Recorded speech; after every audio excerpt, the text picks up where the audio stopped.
Gatewood is suing his daughter, 20-year-old Crystal Gatewood, and her boyfriend, Christopher Mayer, for a series of loans when they were down on their luck.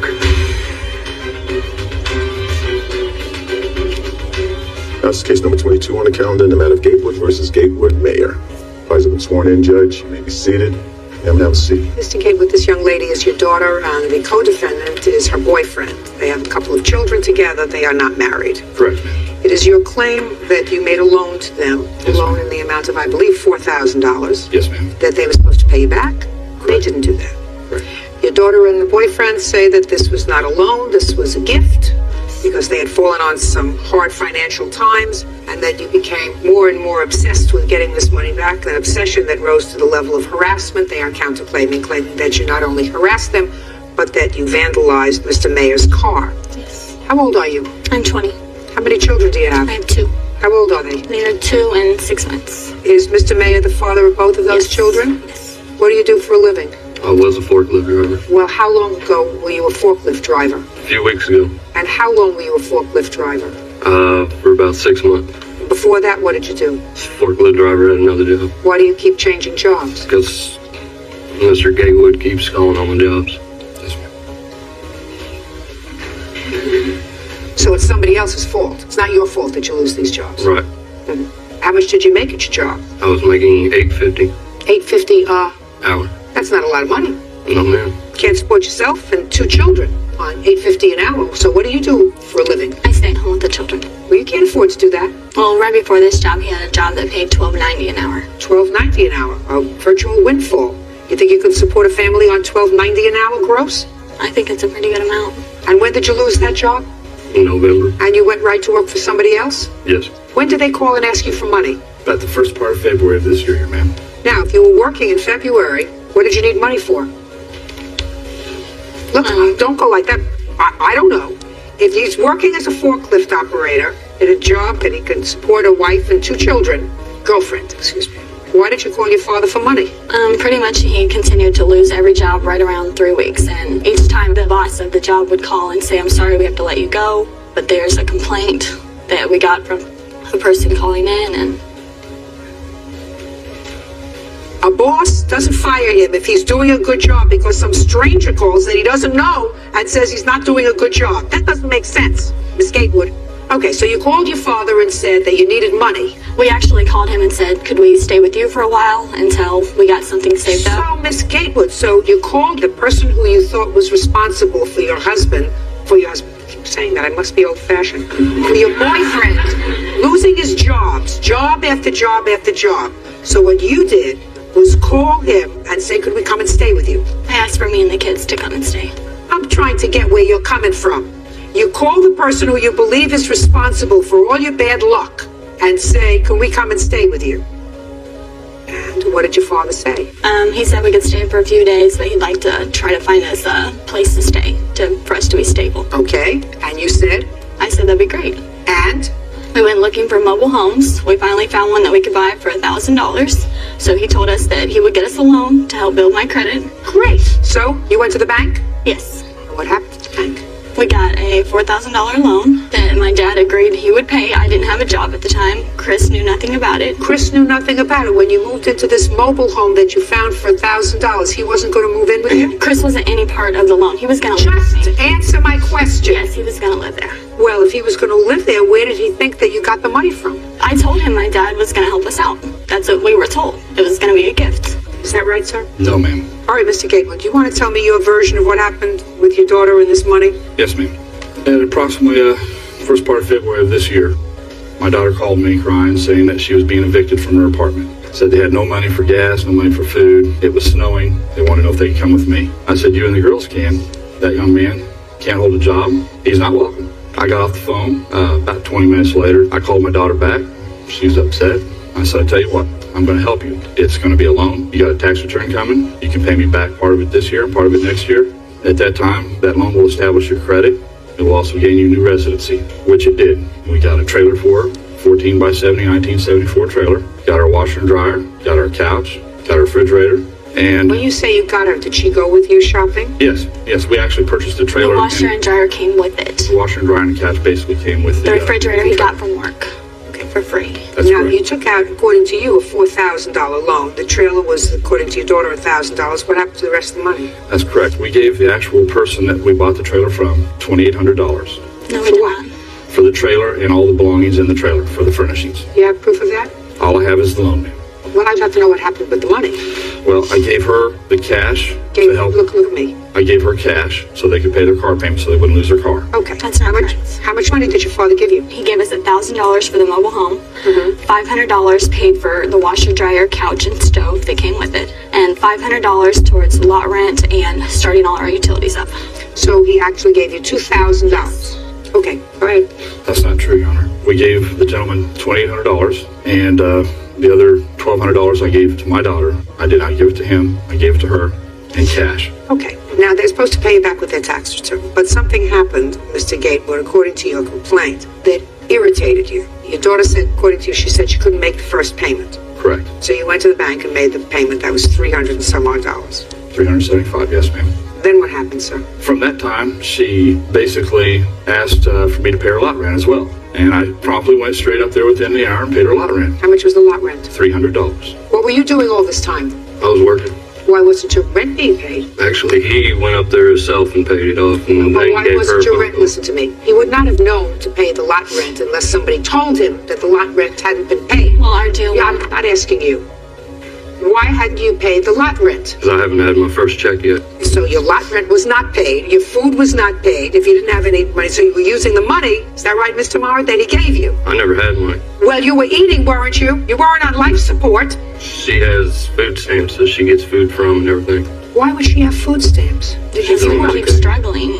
We're never getting Well, if you it. keep struggling, what'd you have another baby for? You think that was going to make it easier?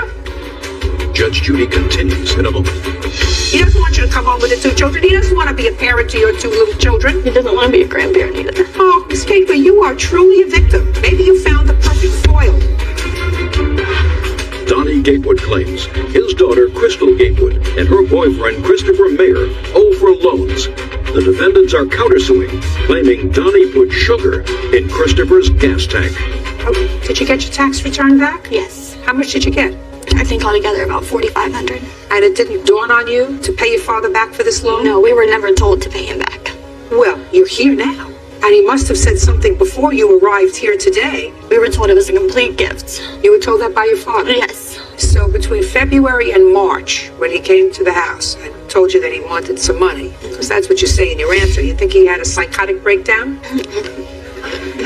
My How dad do you think he had a psychotic breakdown? I think he goes through different moments where one day he wants to be our friend and the next day he doesn't. That's not be your friend, and one day he doesn't want to be his friend until he grows up and accepts responsibility for making two children and holding down a job regularly. What I'm asking you is if your father comes and says, look, I took out a loan. I need you to pay me back part of it now and part of it next year. And you just got $4,500. Why you wouldn't do that?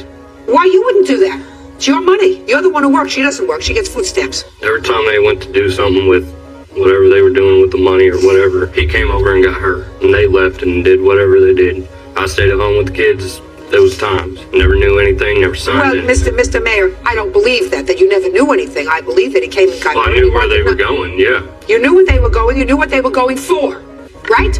Yes. It's just that Mr. Gatewood didn't want to deal with you. He doesn't approve of the fact that you made two children. You have his daughter living from hand to mouth. She's not helping herself, but certainly you're not stepping up to the plate and assuming the responsibility of the head of household. So he didn't want to have anything to do with you until you grow up. I can understand that. So he takes his daughter. That doesn't mean you're a defendant, because I don't think that you made your arrangement with him. I think you made your arrangement with her. I made with both of them, ma'am, and he knows that. No. Even you tell me that you didn't make the arrangement with him. You went to the bank with her. Not initially on the phone, ma'am, but when I went over to their trailer or to their apartment before I went to the bank, I told them that that's what was going to happen. I was going to go Just to the bank. because you told them that was going to happen, sir, does not a contract make.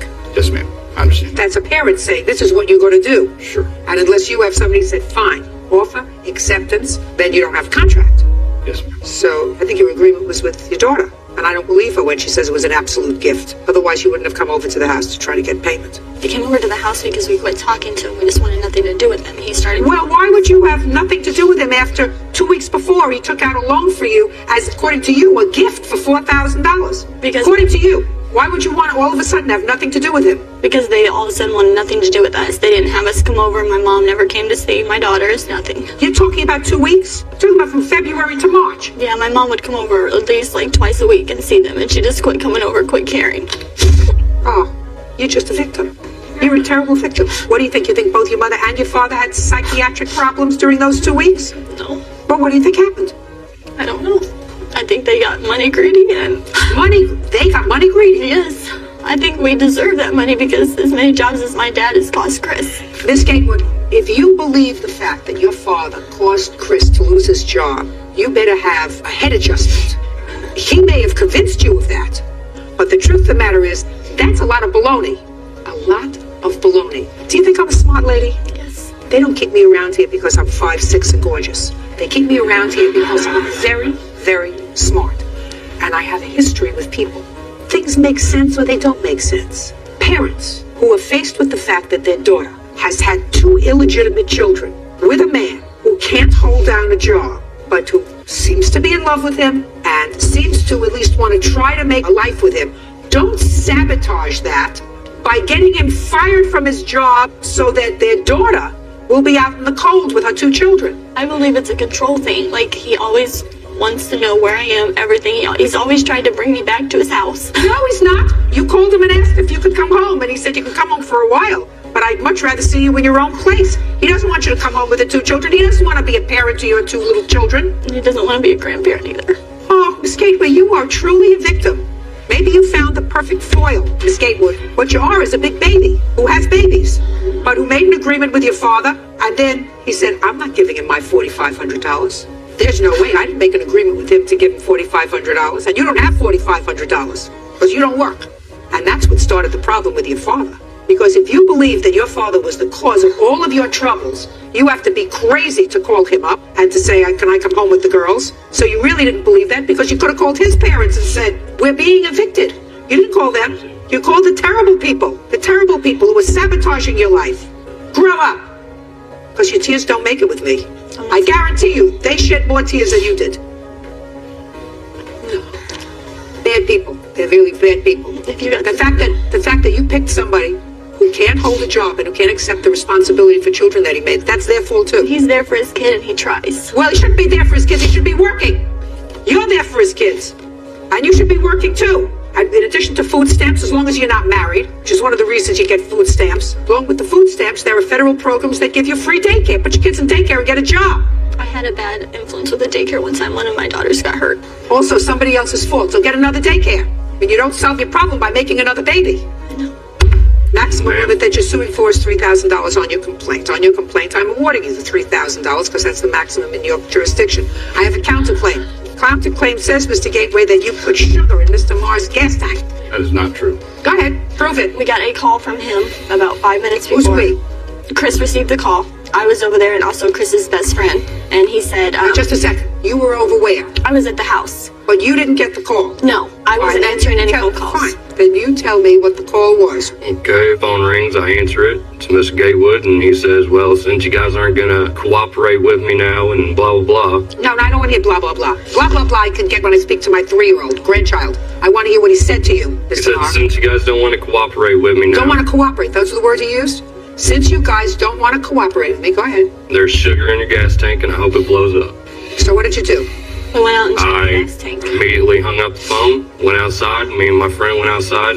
I opened the gas tank, see some white substance at the bottom. Checked my friend's truck, there's more on his than mine. I guess he thought I bought a new truck. We called the cops, they came over, took a report. The cop states cops in the said report that there is... Don't tell me what the police said.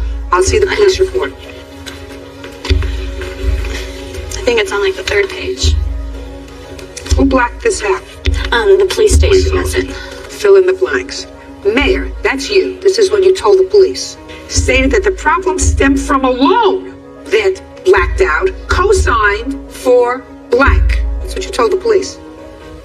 According to Mayor, you have been harassing them for the last couple of days, including calling their home constantly. Prior to calling the police, he was speaking to you on the phone. Conversation quickly became heated and turned into an argument. While they were speaking, you told Mayor he put sugar in the gas tank of his car. Mayor and your friend, then checked the gas tank of both their vehicles and saw crystal-like substance, so Mayor called the police. So here, Miss Gatewood, your boyfriend, acknowledges that this was a loan. Now, was there anything wrong with your car? Yes. Uncross your hands. You have either the estimate or the cost of fixing it? No, I don't. Well, where is it? I let my friend fix the filter of my car. So you had no damages? No, you had to change the whole I had to complete change the fuel filter of my gas tank. Well, where's the bill? I paid him $100 to go get the filter and fix my car. So what you're telling me is you have no proof that there was any damage done to your car. Right. You owe your father $3,000. Who knows whether he's going to be forever? When people get married in this country today, there is a 52% chance that the marriage will terminate. When people start off like the two of you starting off, the expectation is that statistically you will not know what he looks like in 5 years. Very great. You only have in your life two parents. Those two people. I would suggest that you think about that. I would also suggest that you think about the fact that certain things make sense and certain things don't make sense. And if it doesn't make sense, it's usually not true. And the fact that he has convinced you that the cause of his problems at work is your father is just ridiculous. It doesn't make sense. And if it doesn't make sense, it's not true. Judgment for the plaintiff in the amount of $2,000. That's case number 379 on calendar in the matter of Bishop versus Belseth. Advisor been sworn in. You may be seated. No. Everybody have a seat except The them. children. The children. Bird, Yeah. find him a nice place outside, would you please? Sure. I'm about to lose it. Okay. Come this way, gentlemen. Let's go.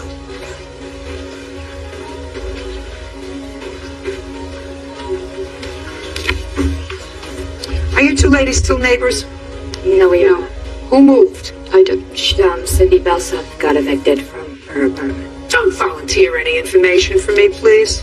I said who moved. That would require a name. Miss Belseth, you moved. Yes. You were neighbors for how long? I moved in February of 2006. When did you move in? October of 2005. And according to what I read, I believe you had a duplex apartment. One was on the top and one was on the bottom? No, it was a 3-floor. The landlord lived on the first floor. Miss Belseth lived on the second floor, and we lived on the third. Now, I have a complaint and I have a counterclaim. Miss Bishop says that you harassed her, damaged her property, damaged her children's property. She wants punitive damages. And Miss Belseth, you say that Miss Bishop damaged your property. You want damages also for harassment and lost wages.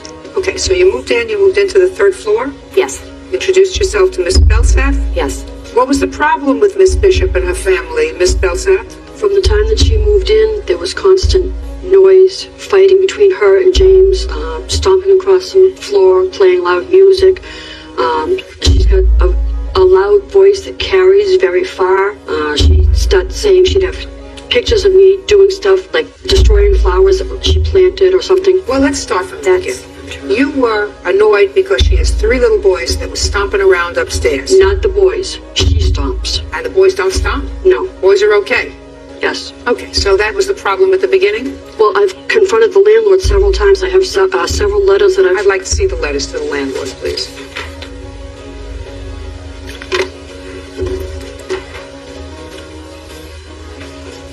Miss Belseth, this letter you have dated December 18, 2005. Miss Bishop and her family didn't move in until February 2006. Does that one mention Krista and them, or is that on another issue I had? That there were mice in my apartment. I verbally told Charles when I first moved in, I thought there were mice in my apartment. Okay, so this has nothing to do with her. This is about mice.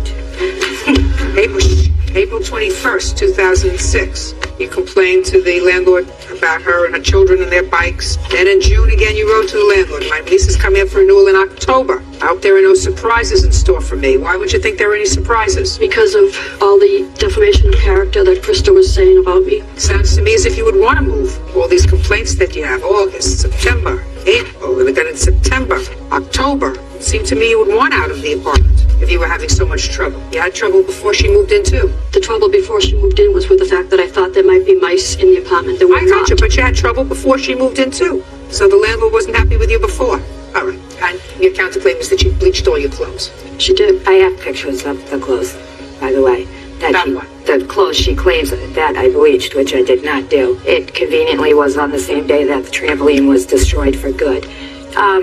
My complaints were on June 2nd, first she called the police. We had left to go to the bank. The landlords knew we left to go just cash. Don't tell me what the landlord knew. You left to go to the bank. She called the police thinking we were going to be gone for a while. I was home. The police come knocking on my door and tell me that they had a complaint that 3 young boys, not of age to be home alone, were running amok through the building from the night before all the way till the morning, and she did not know when I would be home. Just a second. When you went to the bank to cash your check, what did you do with your boys? They stayed home with my oldest son. He's 13. I have 13-year-old, 11, and 7. When was he 13? In October, sorry. And when did this happen? This happened in June, so he was 12 at the time. Yeah. How do you know? He was 12. Can't be home alone.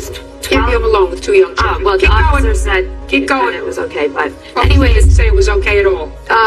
my first complaint was with the bike. I came home one day from work, and my neighbor had told me that I had better go take a look at my kids' bikes because... Listen to me. Don't tell me what your neighbors told you. That's hearsay. Okay, I went into the shed to witness what I was told, that she had been throwing things Listen to around. me, Miss Bishop. You're not following me, madam. You can't get in the back door what you can't get in the front door.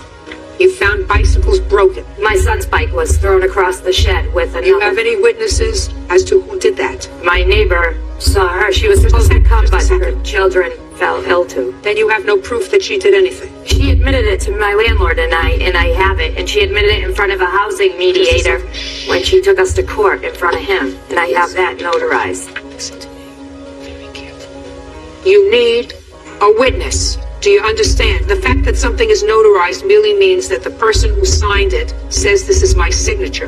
That doesn't make the testimony true. Do you understand? Yeah. Good.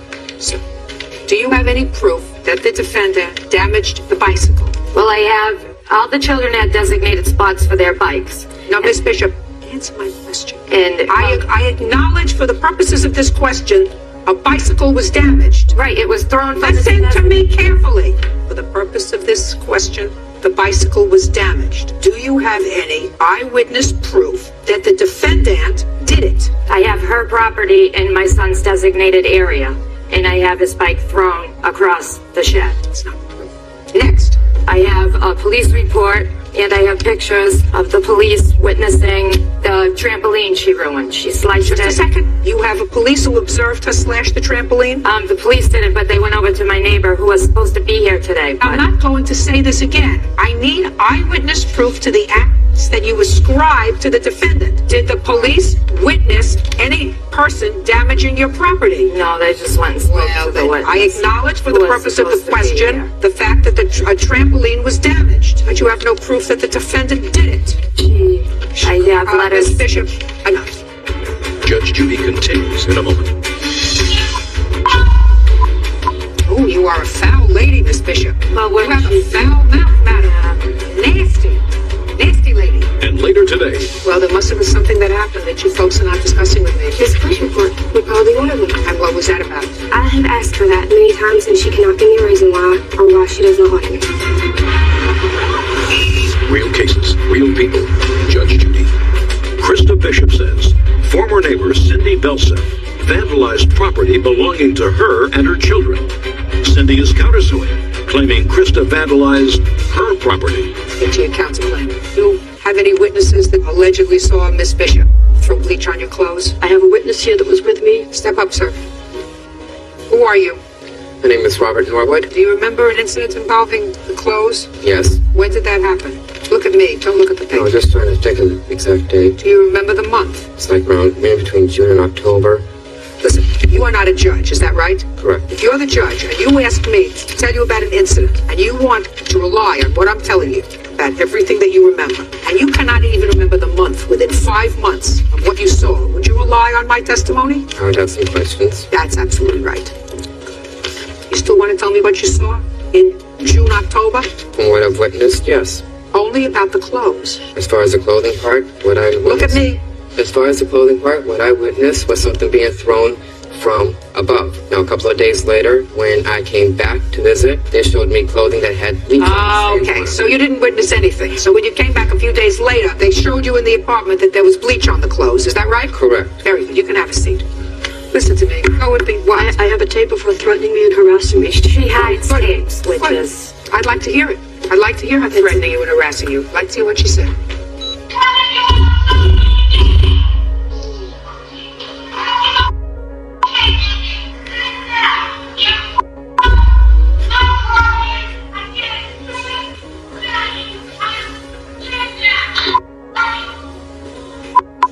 you are a foul lady, Miss Bishop. Well, when You have a she- foul mouth, madam. I do have a foul mouth. You do have a foul mouth. When my son's stuff was destroyed, You I have did a have foul mouth, Miss Bishop. I don't care whether your son's bicycle was destroyed or there was... But I never threatened Trampoline. her. I just asked her to come outside. You didn't ask her to come outside. there is- Listen to me. Listen to me. Nasty. Nasty lady. Case is dismissed. That's all. Step out. Why is our experience step out? I had called the cops, You know, bad things happen to bad people. and the cops went up to her and told her to quiet down, Karma will get her in the end. and this is what started everything. She's just a mean old lady. That's what it is. And now the next case. All parties in the matter of Campbell versus Campbell Shelton. Step forward. Linda Campbell is suing her son, 22-year-old Gary Campbell, and his girlfriend, Shannon Shelton, for rent, an electric bill, and the cost of an eviction warrant. Mrs. Campbell, this is your son, Yes, and this is his current girlfriend. yes, Your complaint alleges that the two of them owe you a small amount for rent, yes. for an electric bill, and for the cost of getting them evicted when you wanted them out of the rental property. Your son says that he paid his rent while he lived there, with the exception of 2 weeks when you were harassing him. That the electric bill was paid, except that when you were trying to get him out of the apartment, shut off the electricity, and he doesn't even address the issue of the eviction warrant. Mr. Campbell, tell me about the apartment that you were renting from your mother. It was just a one-bedroom apartment. In what kind of dwelling? It was next door, probably 100 feet from my parents' house. What was the rent arrangement? $500 a month. Which included what? The water bill. What month did you move into the apartment? July 1st, What month did you move out of the apartment? September 20th. Did you pay July's rent? Yes. Did you pay August's rent? Yes. Did you pay September's rent? No. Why hadn't you paid rent September 1st? Mr. Campbell, there's an answer to that question. I know you're going to give it to me. Why hadn't you paid rent to your mother September 1st? Well, because she come over to the house saying she wants us out. So I said, either I can't give you any money if you want us out. I need to find another place. And I offered to give her the money. I offered to give her some money for the electric bill too. And she didn't want it. Why did your mother say she wanted you out if you were paying rent and if you were good tenants? The only reason I can think of is because she said she didn't want me with the girl that had a kid that wasn't mine. Is that what you told you? Yes. Is that right? No, ma'am. Miss Campbell, there had to be another reason other than non-payment of rent for you to want them out of the apartment. You want to tell me why you wanted them out? Yes. It was never paid on time. They would pay me like $250 and would be promised to pay the other $250 at the middle of the month, which it would always be like the end of the month before I would ever get it. Now, if you think that as a mother, I'm accepting your statement that they paid the rent but not on time as a reason for evicting them, I don't buy that. I'm just telling you, I don't buy that at all. I've had my children living in places that I owned for a very long time. Not only would they even consider paying me rent, but if they did, which would have been lovely, if they were a little late, I wouldn't have evicted them. So there had to be something else unless you're not a normal lady. So you want to tell me why you got to be in your bonnet in September? Go ahead. Shannon had lost her job basically because she would not find childcare for her daughter. And I had questioned them of whether they had prepared for this because they had a young lady that was keeping the little girl, but she had to go back to school. Once school started up, they had no one. Gary had come to me and asked me would I keep her twice. I said no.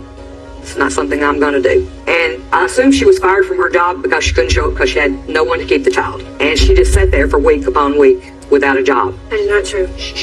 So, And on what he made, he cannot fulfill the obligations that they had without Shannon's help of income. And to me, it looked like she was doing nothing to try to do anything about getting a job. so you were being judgmental about their lifestyle. Well, not necessarily that. If I was being judgmental, I don't think I would have ever allowed them to move in the first place. Well, you were judgmental about their lifestyle because if your son decides, well, I don't care if she wants to stay home, let her stay home. I'll get 2 jobs. They weren't paying me. It was sporadic the way they were paying me. They never had any food in the house for Jordan, the little 3-year-old girl. She came to me and told me, my mom hit me in the face today and made my nose bleed. And Shannon was standing right there when Jordan told me this, and she did not deny it. And she said, did you tell them what you were doing, that you were smart-mouthing? And she says, Mommy, you shouldn't have done that. Ms. Campbell, is it a fair statement that you think your son made a bad choice this time? Sure it is. Okay, now, when was the electricity shut off? The Friday before we moved out, so the 16th, 17th of September. How did you shut off the electricity, Miss Campbell? It was in my husband's name, and when they moved in, I said just leave it that way to try and help them out as far as deposits. You mean you just called the company and said shut off the electricity? They had called me twice in 2 weeks about the electric bill not being paid, and I was tired of being harassed. Did you shut off the electricity before or after a judge signed the eviction warrant? Before, just a couple of days before. You can't do that. Law doesn't permit you to do that. That's harassment. If you've been given an eviction notice that has a date on it and they don't move on that date, then in most jurisdictions you're able to resort to, well, I'm not paying the extra bills on the place, but you can't just turn off the electricity and say, now you have no lights, now you have to move, before you have gotten court approval to do that. You're not allowed to do that. Now, prior to the 16th of September, what was the outstanding electric bill? $257.21. That's not true. What was the bill up to the 16th? It was 103. 103. It has a previous balance here of $231. I believe. I don't have my glasses. I'm sorry. Can I see it, please? Do you have any checks that you wrote out for electricity? No, ma'am. Well, there was a previous balance here of $231.18. I have receipts for them. I don't have them with me. Well, you knew you were coming to court today. You knew that you were being sued for an electric bill. Why didn't you bring it with you? I wasn't told that I needed it. You didn't have to be told that you need. You're coming to court today. That's what you're coming to court for. You owe them $257.21. You owe that to your mother for the electric. You owe her nothing for rent. She had no right to turn off the electricity. She harassed you. She's not, as a landlord, she's not allowed to do that. You paid the rent for the 2 months that you were living there, and by the third month she wanted you out, and she resorted to self-help, which you can't do. I don't know what, if anything, you could do to repair the relationship that you have or had. What do you think, Mr. Campbell? About the relationship or? The relationship that you had with your mother. I don't know. Did you get along before you had this young lady? We both did. We all got along. Well, there must have been something that happened that you folks are not discussing with me. This police report would probably be one of them. And what was that about? On the 14th, she came over to the house and told me I had to be out by 6 o'clock. This was 1 o'clock in the afternoon. Said she would call the police if I was not out. Did she say why? I have asked her that many times, and she cannot give me a reason why or why she does not like me. I mean, we've been shopping together before. We went over there and ate at their house, and just one day, all of a sudden, she doesn't like me anymore. As of 6 o'clock, actually I think it was about 5:30, she came over and started calling me every name in the book. Got it. Okay, well, listen, in the short time that I have, I'm certainly not going to delve into the pathology of this family. It's just very unfortunate because you've been a good mom, and I can't for the life of me figure out what precipitated it. See if you can find somebody that'll be able to mediate this problem, because before it gets too bad, if you're going to spend, hopefully, I know, based upon what is in your eyes with this young lady, a very long time, it would be a really nice idea if you got back together with your folks. That's all. Thank you. Yes, case number 103 on the calendar, the matter of Walker versus Weir. Has been sworn in, Judge. You may be seated, ma'am. Have a seat, please. Mr. Walker, are you concerned about your appearance here today? No, ma'am, I'm not. You had the look of a man who had a little bit of a guilty look on his face, sir, when I walked out here. Because the problem that was created here, Mr. Walker, was a problem that was created really because of you. From what I gather, you had a rental property and you rented that property to the defendant. You rented that property to the defendant without your wife knowing about it initially. Is that right? That's correct. And this was not a stranger to you or to your wife. I mean, you knew who she was because your wife clearly wasn't happy that you rented an apartment to her.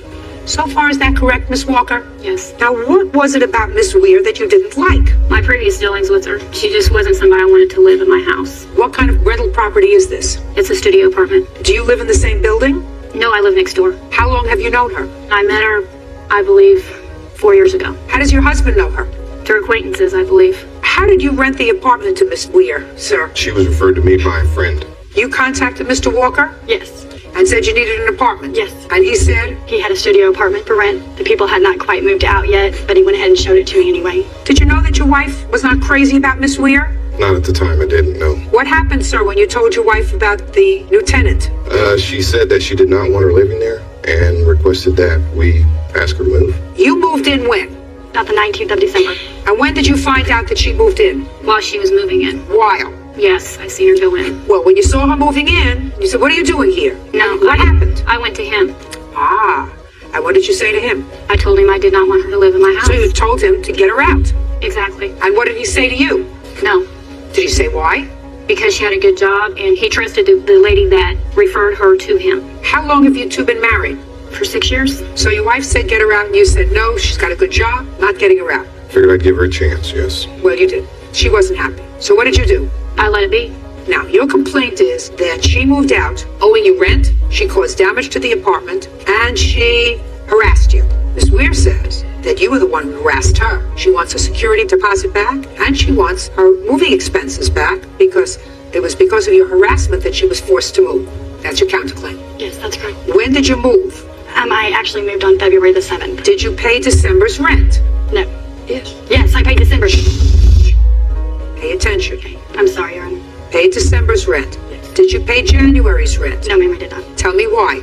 After Miss Walker had come to my home and threatened me in front of my daughter, I spoke with Lewis over the phone. He said he would take care of Lacey. He would make sure that would not happen no more. I received a lease a month after I rented the apartment, and everything was exactly different than what he had agreed to verbally with me. So you moved in without a written lease having been signed? Right. Why is that, sir? We hadn't gotten to it. I was at my shop and I was working. She'd come and give me money. And I told her that I would get the lease written out and get it to her. Not the way to do business, Mr. Walker. She needs a lease. Till you have a lease, you have no agreement. She's a month-to-month tenant. She doesn't have to give you any notice. Now, how much money did she give you in December, sir? $675. $475 for the rent, $200 for the deposit. Your Honor. That was December, when she was moving in. Yes. Yes. The deposit was actually $400, and he agreed to let me work the other $200 off because a previous tenant had left the apartment with furniture, things. Just a minute. You gave him $475 for rent. Right. $200 in cash. Right. And the other $200 you say that he allowed you to work off. Right. Is that right? That's correct. And you moved out February 7th. Yes. However, I wasn't able to stay there due to them turning off the electricity and the water for 2 weeks before that. When did they turn off the electricity and water? Lacey had the water disconnected on the 31st. Of what? January. And the electricity as well. But you had not paid any rent whatsoever for January. No. So you lived there for 4 weeks, rent-free. You have no right to cut off water and electricity. You understand that? Yes, I do. I just figured since she didn't pay rent, is in my name, I shut it off. Because it's in Well, my you can't name. do that. You know you can't do that. You were told you couldn't do that, right? No, we were not told. We were not told we couldn't do that. I'm telling you, you can't do that. She certainly doesn't owe you any money for the 7 days in February that she may have stayed there or had her stuff there because the place was uninhabitable owing to what you did. Did you give her back her deposit? No, that is for the cleaning that comes afterwards. No, it's not. That's for damage to the apartment, not for cleaning. Okay. You have pictures of the damage to the apartment? No. Good. So, from the $475 a month rent that you didn't pay for January, I am deducting her $400 deposit. Anything else you want to tell me? So far, she owes you $75. Well, since she lived in my house, using my utilities under my name, is she responsible for that bill she racked up on me? She's not. No, she's going to tell me that the $475 included utilities. You didn't want her there. I didn't. And she's not there. Next time you rent to a lady, I would check with my wife, Mr. Walker. Now, you have a counterclaim for your moving expenses and harassment. Your harassment is that she turned off the electricity and she turned off the water. Now, I've already told her she's not permitted by law to do that, okay? Okay. I do have a certain amount of sympathy since you had not paid rent for the entire month. So I want you to forget that as a cause of action for harassment. What else? I have police reports where she's threatened me in front of my daughter. She came to out on her porch and threatened me. When? Give me the date. On the 29th Of? January. Hadn't paid rent a whole month at that point. But I feel like I had to move because of them. Who's this friend that we're talking about here? She's not my friend any longer, my ex-friend. I believe that this friend and Mr. Lewis had a relationship going on. And that's why I believe that's what Mrs. started Walker was all this. angry? Yes, I believe that's what started all of this. That is not true. Judge Judy continues in a moment. And later today, You're supposed to come prepared. Out. Go. What do you think they're supposed to do when they come to court to prepare? Pick out clothes? For some, that's the extent of it. A piece of paper would be nice. real cases, real people. Judge Judy. Lacey and Lewis Walker claim former tenant Carrie Weir owes for rent, repair bills, and harassment. Carrie is countersuing for the return of her deposit, moving expenses, and harassment. Okay, when you told the police, Miss Walker, that you didn't like her, you didn't want her there, you wanted her to move out, she had been telling lies about your husband and threatening you, you wanted her out. Exactly. Okay, so now you're out, right? Yes, I am. Moved someplace else. Are you happy? I'm happy. I'm out a lot of money, but I'm happy. Why are you out of a lot of money? I had to put another first month's rent, a deposit. Well, you have to pay rent anyway. So far, you don't have to pay any more rent here. You owe only $75. But I was there for a month. That put a lot of extra strain on me. Happens. You're right, it It does. was not a good mix. No, not at all. Not a good three-way mix. Maybe four. At this time, I didn't even know who Lacey was. Well, when you found out, that was a big problem. And I certainly think that she acted inappropriately. I have no idea whether or not you caused any damage to the apartment. I somehow doubt it. Mr. Walker, a very good lesson for you. When somebody moves in, before they move in, They sign a lease. You don't take any money from them until the lease is signed. You don't get busy doing something else and then present a lease with terms somewhat different from the ones you had discussed orally. All that is not a good thing. Do you understand? Yeah, she knew. Don't tell me what she knew. Judgment for the plaintiff in the amount of $75. That's what you're entitled to. That's all. Step out. What is your excuse? You may step out. Well, you can't help some people. That's what I feel about this incident. She's a squatter. She's a mooch. Mr. Walker here likes to have affairs on his wife. She does everything in her way to break up a happy home. Carrie's not never seen me with anybody in any kind of sexual content. I just think they're vindictive people. She just was a very hateful lady. Don't touch her friends. And now the next case. All parties in the matter of Harvey versus Jensen. Come on. 22-year-old Sean Harvey is suing his uncle, Paul Jensen, for non-payment of services rendered.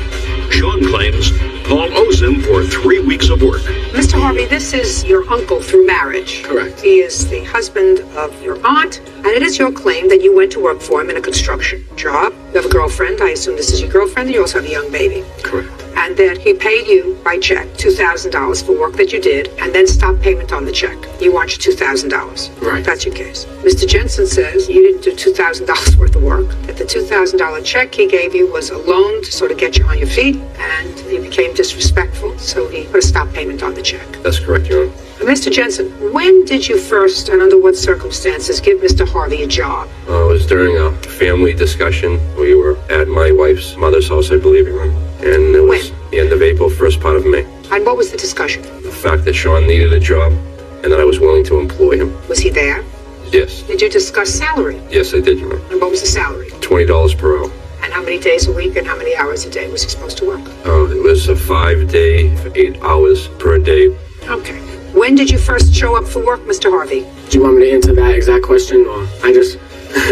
he had come That exact question. That's what I'm here for. Listen. The first day for work, he told me I was on the books at $20 an hour, whether I was working or not. We had a lot of rain. Would you answer my question? The first day of work was the Monday after Easter. That was my first day that I was on the books for. I don't care what you say you were on the books for. I said, what was your first day of work?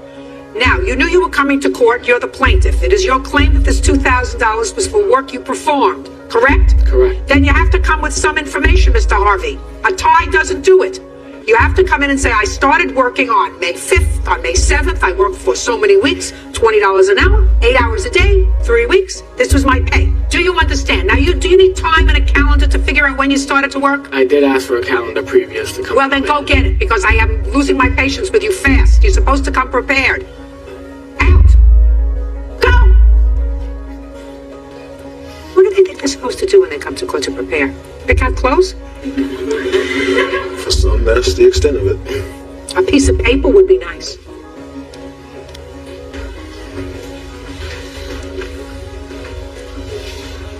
All right, Mr. Harvey, let's go. Okay. On what day did you begin working? April, on Tuesday the 18th of 2006. That's incorrect, Your Honor. Well, when did he start? He came to the job site on Friday, May 19th. I have a check that he wrote me on May 13th, so I don't know why he would say that I came on the 19th. May 13th, in what amount? For $2,000, because I had been working previous. He says that my first day was... No. Because that's his defense, sir. He says that this $2,000 was a loan to you so that you, your girlfriend, and your baby could get on your feet. Now, what I want to know from you, Mr. Harvey, is when, for the first time, did you show up? Tuesday. I had a problem with my car on Monday, and I wasn't able to show up. I did show up the next day. He says it was a month later, after Easter. Is that right? Yes, Your Honor, and I remember it very well because my wife and I were married on May 4th. Her nephew did not start physically working for us until after we were married. Stand up. This is your nephew? Yes, Are you involved at all in the business? I work sometimes with my husband. Do you know whether or not your nephew was working for him prior to your getting married? No, we didn't start work until after we were married. How many days in total, Mr. Harvey, did you work for Mr. Jensen? Real days that I was actually there? Yeah. 6. Well, if you worked 6 days and you got paid for those 6 days, it would have been $960. Where do you get $2,000 from? From when him telling me that no matter if I worked those days or not, rain or shine, because we had a lot of rain in May. He told me I was getting paid on those days. He came up to my Nana's house on Easter and told my Nana and my grandfather, I would have flown my Nana out here as a witness, but she has epilepsy. She wouldn't come on the plane. So That's where I figured in, and I kept You asking didn't him. finish your sentence, sir. That you were at Easter, you were with your nana, and he said what? He said he's gonna pay me $20 an hour starting on the following Monday, but I couldn't show up that Monday, so I came Tuesday. So I worked for about a month, and I was asking, where's my You worked check? 6 days. But like sporadically. There was Well, days you I don't get paid when you don't work. work, sir. How old are you? I'm 22. This is what I was told. He told my family. Listen to me, that's the dumbest thing I ever heard. You mean if you decide not to show up, what are you, part of the mafia? No. You get one of those jobs where you don't show up for work? It's what he You don't said. show up for work, you get paid anyway? You No. gotta get a life, sir. You made a baby. You gotta get a life. She was pregnant at the time. I was looking for an Well, that's not a life. There are other sports. I was looking. You're not supposed to get somebody pregnant when you don't have a way to support a child. But you don't say to this man, listen, you're gonna give me $20 an hour, 8 hours a day, whether I show up or not, whether I work or not, because I need the money. I didn't say that. You're right. He told me. Well, And he told my whole family this, not just me. listen to me. When you're 22 years old, you're supposed to work. You're supposed to work. That's all I wanted to do. Then get a job where you work. Don't show up 6 days a month and expect to get paid, sir. Your Honor, may I add something? Go ahead. The very first day he could not show up because his car was not operable. That was understandable to me.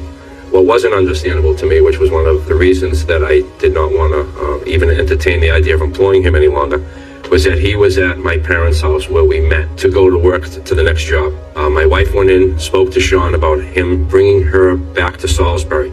He came out and spoke to me. He was upset about it, What was he upset about? that his aunt wanted him to take her back to Salisbury instead of him going to work. Was he going to get paid for doing that?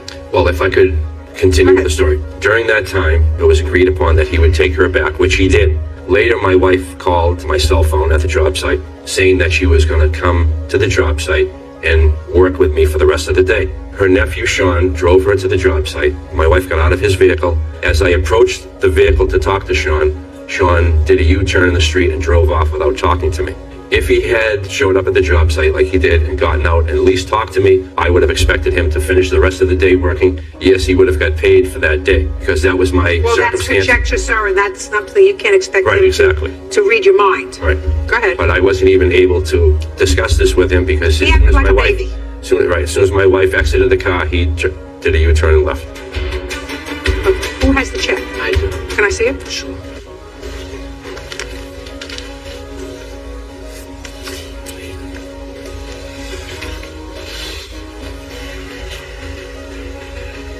So this is a business check. Yes, Why would you make him a personal loan on your business, sir? because that is the only account I had at the time. Oh. It was a DBA account in Massachusetts, Paul Jensen DBA, PJ No, it's Construction. PJ Custom Construction. Right. That's a business check. On what day, Mr. Jensen, did you cancel the check? It was again approximately towards the end of May. How much after the incident with your wife did you cancel the check? I would expect it was during the first week after that. Mr. Harvey, Yes, Your Honor. I agree with you, sir. That this money was given to you on May the 13th. He did not cancel the check until after there was an incident with his wife. He didn't like your attitude, so he decided to cancel the check when, according to his answer, he discovered that you hadn't cashed it yet. If you had... Sorry. You have to understand something, sir. You're a baby. You're 22 years old. If you go to court and it sounds to you, because you've got your listening ears on, that you're winning, you're just supposed to stand there very quietly. Okay. Before you put your... Notice what you want to do. Go ahead. Go. You want to say something? No, I want you to finish. Now you're getting smart. Judgment for the plaintiff in the amount of $2,000. That's all. That's case number 85 on the calendar in the matter of Carvajal versus Jimenez. Vice of the sworn-in judge, you may be seated. Gentlemen, have a seat. Ms. Carvajal, it is your claim that the defendant's son, I assume this young man here, was playing soccer where you live. Yes. An area that you say where they're not supposed to play ball. Correct. And his ball damaged your car. Correct. You want his mother to pay for the damages. Yes. His mother says that he did not damage your car. And his mother is counterclaiming because she said you've been harassing her family and you videotaped the children, I assume after this incident involving your car. How long have you been neighbors? I've lived in the property for about 5 years. And how long have you lived there? 6.5 years. Is there a common area? The courtyard. Is that where you were playing soccer in the courtyard? Yes. Are you allowed to play ball in the courtyard? No. So why were you playing there? Because they wouldn't let me go to the plaza. Who wouldn't let you go to the plaza? My babysitter. So? So I asked her if I can go to my house and play right there. How many people were you playing with? Just me and Homer. That's enough. Omar, do you also live in the same place? Yes. You know you're not supposed to play in the courtyard? Yeah. Yes would be the answer. Yes. So why were you playing there? Because there was nowhere else to play. Well, you could play in the courtyard. You could be out there, you could talk, you could do your homework, you could text message your friends, you could do a whole bunch of things. You're just not supposed to play ball there. Yes. Okay, what happened? Well, I was taking my 3 youngest kids to go pick up my daughter from her after-school program. And I was walking out and they were playing because the grass area where they play is right in front of my door. And as I was approaching my car, the ball flew over this kind of lattice-styled gate, hit my car and bounced off and went across towards the other street. And I immediately went over and talked to the defendant. Did you see what kind of ball it was? It was like a soccer ball. So you went over and spoke to this young man here? Yes, I did. And I asked him, I said, did you know that you hit my car? And he didn't really say much. He just... Is that what she said to you? Yes. Where was your soccer ball at the time that she said that to you? It was on the other side of the street. Did you get the soccer ball? No, Omar went to go get the ball. I do have some pictures. I'd like to see to show. Did you want the damage to the car or just the courtyard? Just the courtyard, please. So, Ms. Jimenez, when the plaintiff came to you and said that your son had damaged her car, what did you do? Actually, she went over like days later and told me about that my son had hit the car. And I told her that my son wasn't home. So I told her if it was okay to wait until he comes home. And she said, no, it has to do it right now. I said, okay.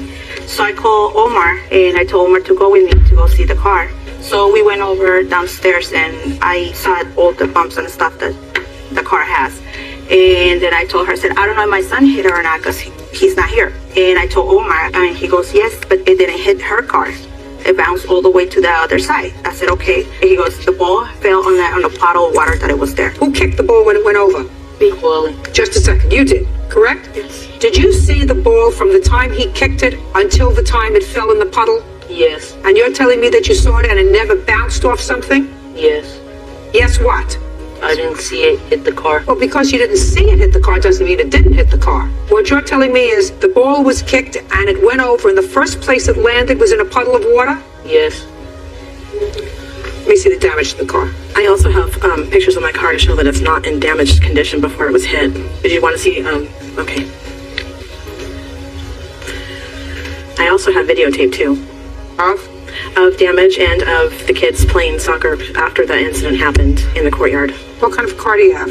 It's a 93 Infiniti J30. Okay, so Mrs. Jimenez said her son says he didn't do it. Well, that's what she said to me. Well, I spoke to her about it 2 days after it happened, and she said that she would talk to her son, and I told her that I would get an estimate and get back to her. And when I did, she said that her son said that it wasn't him that kicked the ball. Your Honor, when I talked to her, I said, can we wait until my son gets home? That way Listen to me, Mrs. Jimenez. The plaintiff says that at a time when the boys were not supposed to be playing in that area, she saw the soccer ball come over the fence and hit her car and then bounce over. Now just follow this. She looks at her car, then she goes over immediately to talk to your son, which is what he says happened. Scream. No, I don't care, screamed, talked, whatever. She went over and she spoke to him, correct? Yes. And she said to you, did you know you hit my car? No, Your Honor. What did she say? She said who was the one that kicked the ball. Who was the one who kicked the ball? And what did you say? I did. And what did she say? That it hit her car. That's what I said. But Your Honor, she was inside her car when she was... Listen to me. What difference does it make whether she was inside her car or outside her car? Just pay attention. Put on your listening ears. You're not listening. Let us say she was in her car and she heard something hit the top of her car. And she comes out, she sees the ball bounce, and she goes over to the boys and says, did you know that you hit my car? Or who kicked the ball? We're not talking about a week later. We're talking about something that happened at that moment. You weren't home. Clearly, a ball hit the top of her car. The moment something hit the top of her car, your son and his friend were playing where they shouldn't have been playing in the courtyard. Clearly, all of these things, life happens with, there's some rhythm to what happens. The fact that this young man didn't see the ball hit her car doesn't mean it didn't happen at all. She went over immediately and said, you were playing ball, your ball hit my car. And he says nothing. Do you understand? Yes, Do you understand? Yes, Your Honor. Judge Judy continues in a moment. I know the law. I said, I think I can take the car to any other place. You can't. I don't know where you get that law from. Not in any law school that I know in this country. And later today. No. Listen to me. I want to hear the words and make sure that I get the right words because, you know, I can wipe up the floor with this side of the table as well as I can wipe up the floor with this side of the table. Real cases, real people. Judge Judy. Carrie Carbajal says neighbor 11-year-old Coeli Jimenez damaged her car when he hit it with a soccer ball. Now, we're talking about a couple of kids playing ball where they shouldn't in a courtyard because they could just as easily have broken a window or hit somebody. There's a reason why communities have rules and they shouldn't be breaking the rules. She shouldn't be breaking the rules. She parked where she's not supposed to be parked. Actually, they do let Miss Jimenez, the car didn't get damaged because it was parked in the wrong spot. Listening ears. The car got damaged because your son and his friend were playing soccer in a place where they shouldn't have been playing because it's too confined an area and because that's what happens with soccer balls. You kick them and they go high and sometimes they get away from you. So they say, you want to play soccer, go to a field. And because you weren't home to give him permission to go to a field, he played in a place where he shouldn't have. Wrong thing to do. Stop making excuses. Stop looking for reasons not to accept responsibility. I did not say that, ma'am. I told her that I will pay for the damage if he did it, okay? And I told her, said, I'm gonna have to find out how much it will be for the damage. And that's when I said no, because she told me it has to be here, 1,700 and something. I said, ma'am, I think I know the law. I said, I think I can take the car to any other place and You can't. You can't. That's not the law. The law doesn't say that the person who caused the damage is allowed to take the property to the mechanic of their choosing to have it fixed. I don't know where you get that law from. Not in any law school that I know in this country. And then I told her, I said, I can take the car anywhere. And she said, no, it has to be here. And I said, well, it doesn't have to be there. And if I feel as if the estimate for the damage is excessive, I will find that it's excessive. There's a difference, Ms. Jimenez, between the amount of the damage and questioning whether you're responsible. My problem with you is that you questioned your responsibility. And your responsibility exists because I gathered that you permitted your son and his listening ears. I gather that after this incident, you allowed your son and his friends to continue to play ball in the courtyard, which is against the rules, which is why she was taking videos. You're not supposed to do that. So your counterclaim's dismissed. You're just allowed to take videos to show that you're breaking the rules. Now I want to see your estimate, because this doesn't look like $1,700 worth of damage to me. Well, they said that you have to take out the sunroof in order to repair the damage, and that's where the majority of the money is in the reinstallation and the dismantling of the sunroof in order to get to the dent. Well, Your Honor, I think that damage is excessive. You have another estimate? I wasn't able to get one. I felt that place was reputable enough for me to take my car. Your car is 13 years old, madam. You should have gotten 3 estimates, not just one. That's what I told her. Judgment for the plaintiff in the amount of $800. Counterclaim is dismissed. That's all. Why does that excuse she may step out? Well, I think she's upset because her kids, they always go and grab stuff that they don't belong to them, and I always go and ask her for her stuff back. The parents are either not home or they're, not present while the kids are out doing whatever they feel that they want to do. And now the next case. All parties in the matter of Carlson versus Getty. Come forward. Kirsten Carlson is suing the mother of her son's former friend, Janice Getty, for the cost to fix her car. Kirsten says Janice's 16-year-old son, Nathan, wrecked the vehicle during an ice storm. Miss Carlson, this is your son. His name is Michael. Yes. Michael is 18 years old. 19, actually. 19. And Miss Getty, this is your son who is? 17. And you're Nathan. Yes, ma'am. Now, when you were 18 and you were 16, you took your mother's car. Yes, ma'am. Your mother was home at the time, and you allowed Nathan to drive the car. Yes, ma'am, I did. He had no license. I believed he did at the time. Then. Did you have a license? No, ma'am. You let him drive the car, and it was in an accident. And your mom wants Mrs. Getty to pay for the damage to your car. Not only does your mom want Mrs. Getty to pay for the damage to your car, but Miss Carlson, you say that you were unable to work for a period of time because you didn't have transportation, and you also want Mrs. Getty to pay for your commissions that you lost. That's correct. That's not going to happen. Okay. You're lucky I'm even talking to you. Why are you suing her? Why don't you sue him? He's 18 years old. He's responsible for his own actions. He allowed an underage, unlicensed driver to drive your car. Why do I not sue my son? Yeah. Because my son didn't cause the damage to my car. Yes, he did. This young man did. Yes, he did. Oh, he did. You were home at the time. Is that right? Correct. How many people were in the house, Michael? Ma'am, my mother was the only one inside of the house at the time. Did you ask her if you could take the car? No, I did not, ma'am. Why not?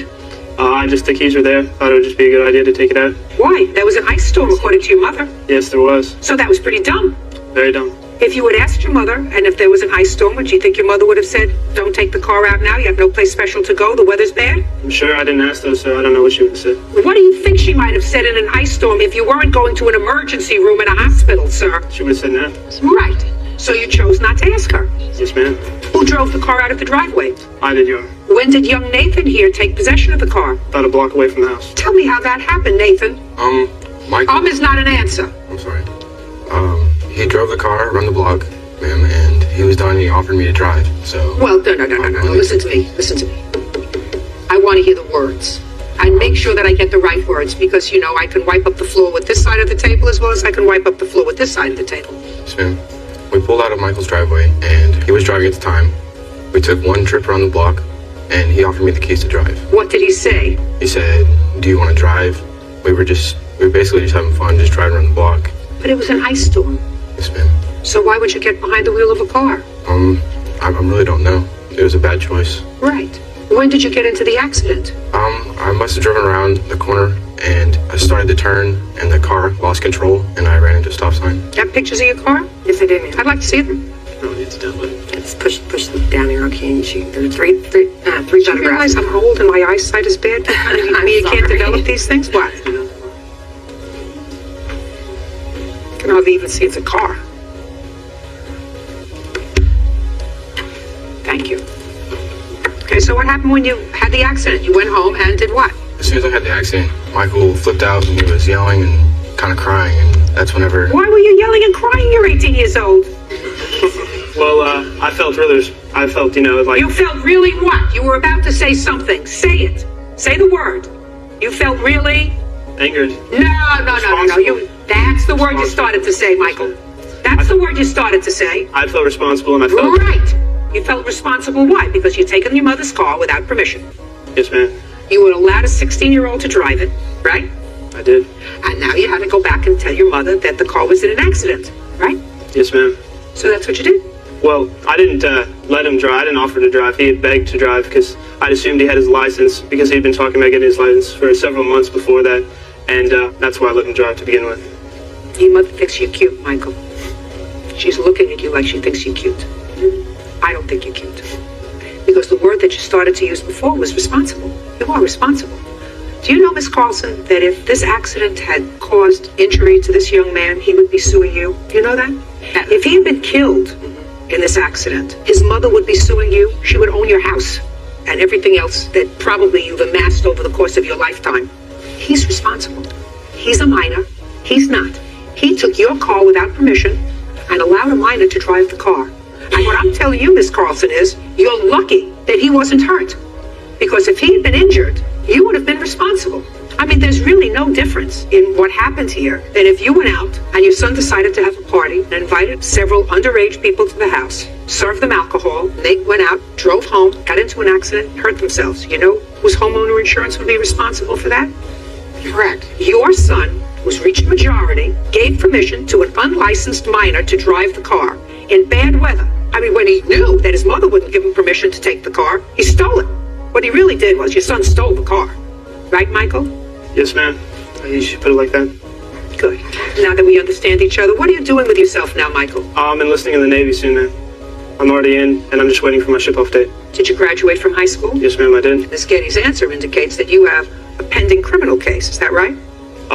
Yes, ma'am. Oh, it's not an answer. Yes, ma'am, that is true. And that pending criminal case, and I'm not going to ask you anything about it, that pending criminal case is with regard to an assault on your other child. Yes, Your Honor. Was that after this incident? Yes, Your Honor. Do you allege that's as a result of this incident? It may have been. I don't think it's a total result of that, but yes, Your Honor, they were at odds with each other. Well, you shouldn't ship off to the Navy until you get this criminal matter resolved, Michael. That will be resolved soon. That was not the reason for the assault. I'm not going to hear anything because I'm sure that Michael has a lawyer with regard to that case, and Michael's lawyer would not like Michael to say anything to me about it until it's over. Miss Carlson, your problem is with your son. Your son did the wrong thing. And if your son's going into the Navy, that means, as far as I know, we do pay people who are members of the armed forces in this country. I would suggest that you work out a payment schedule with your son for the damage to your car. Do you understand that, Michael? Yes, ma'am, I do. Goodbye and good luck. Thank you. Yes, case number 106 on the calendar in the matter of Welsh versus Mullicky. Twice have been sworn in, Judge. You may be seated. Miss Welch, this is your daughter, and it is your claim that you extended a loan to your daughter and her husband when they needed some money. You had an agreement with them that they would pay you back that money at the rate of $25 per paycheck from you, sir. Yes, sir. And they paid you back some. Then you had an argument, and there were no further payments on the loan. And your daughter says that they did, in fact, one time take a loan from you. They've paid you back in full, and she has no idea what you're talking about with this other loan of $2,100. Is that right? When was the last time you took a loan from your mom? Christmas of 2004. How much was it for? I can't really tell you an amount because I never received the receipts. I don't care whether you received receipts. I was with her when she bought the stuff. And explain that to me. You were out shopping? Correct. Every year, my mother and I went shopping the day after Thanksgiving. We would go through the ads on Thanksgiving Day and decide what we might want to buy our children for Christmas. And we would discuss what Christmas presents she would put on her credit card that my husband and I would pay for later. But I know for a fact it did not total $2,100. Is this the loan you're talking about? Yes, ma'am. I have my credit card statements. Can I see them, please?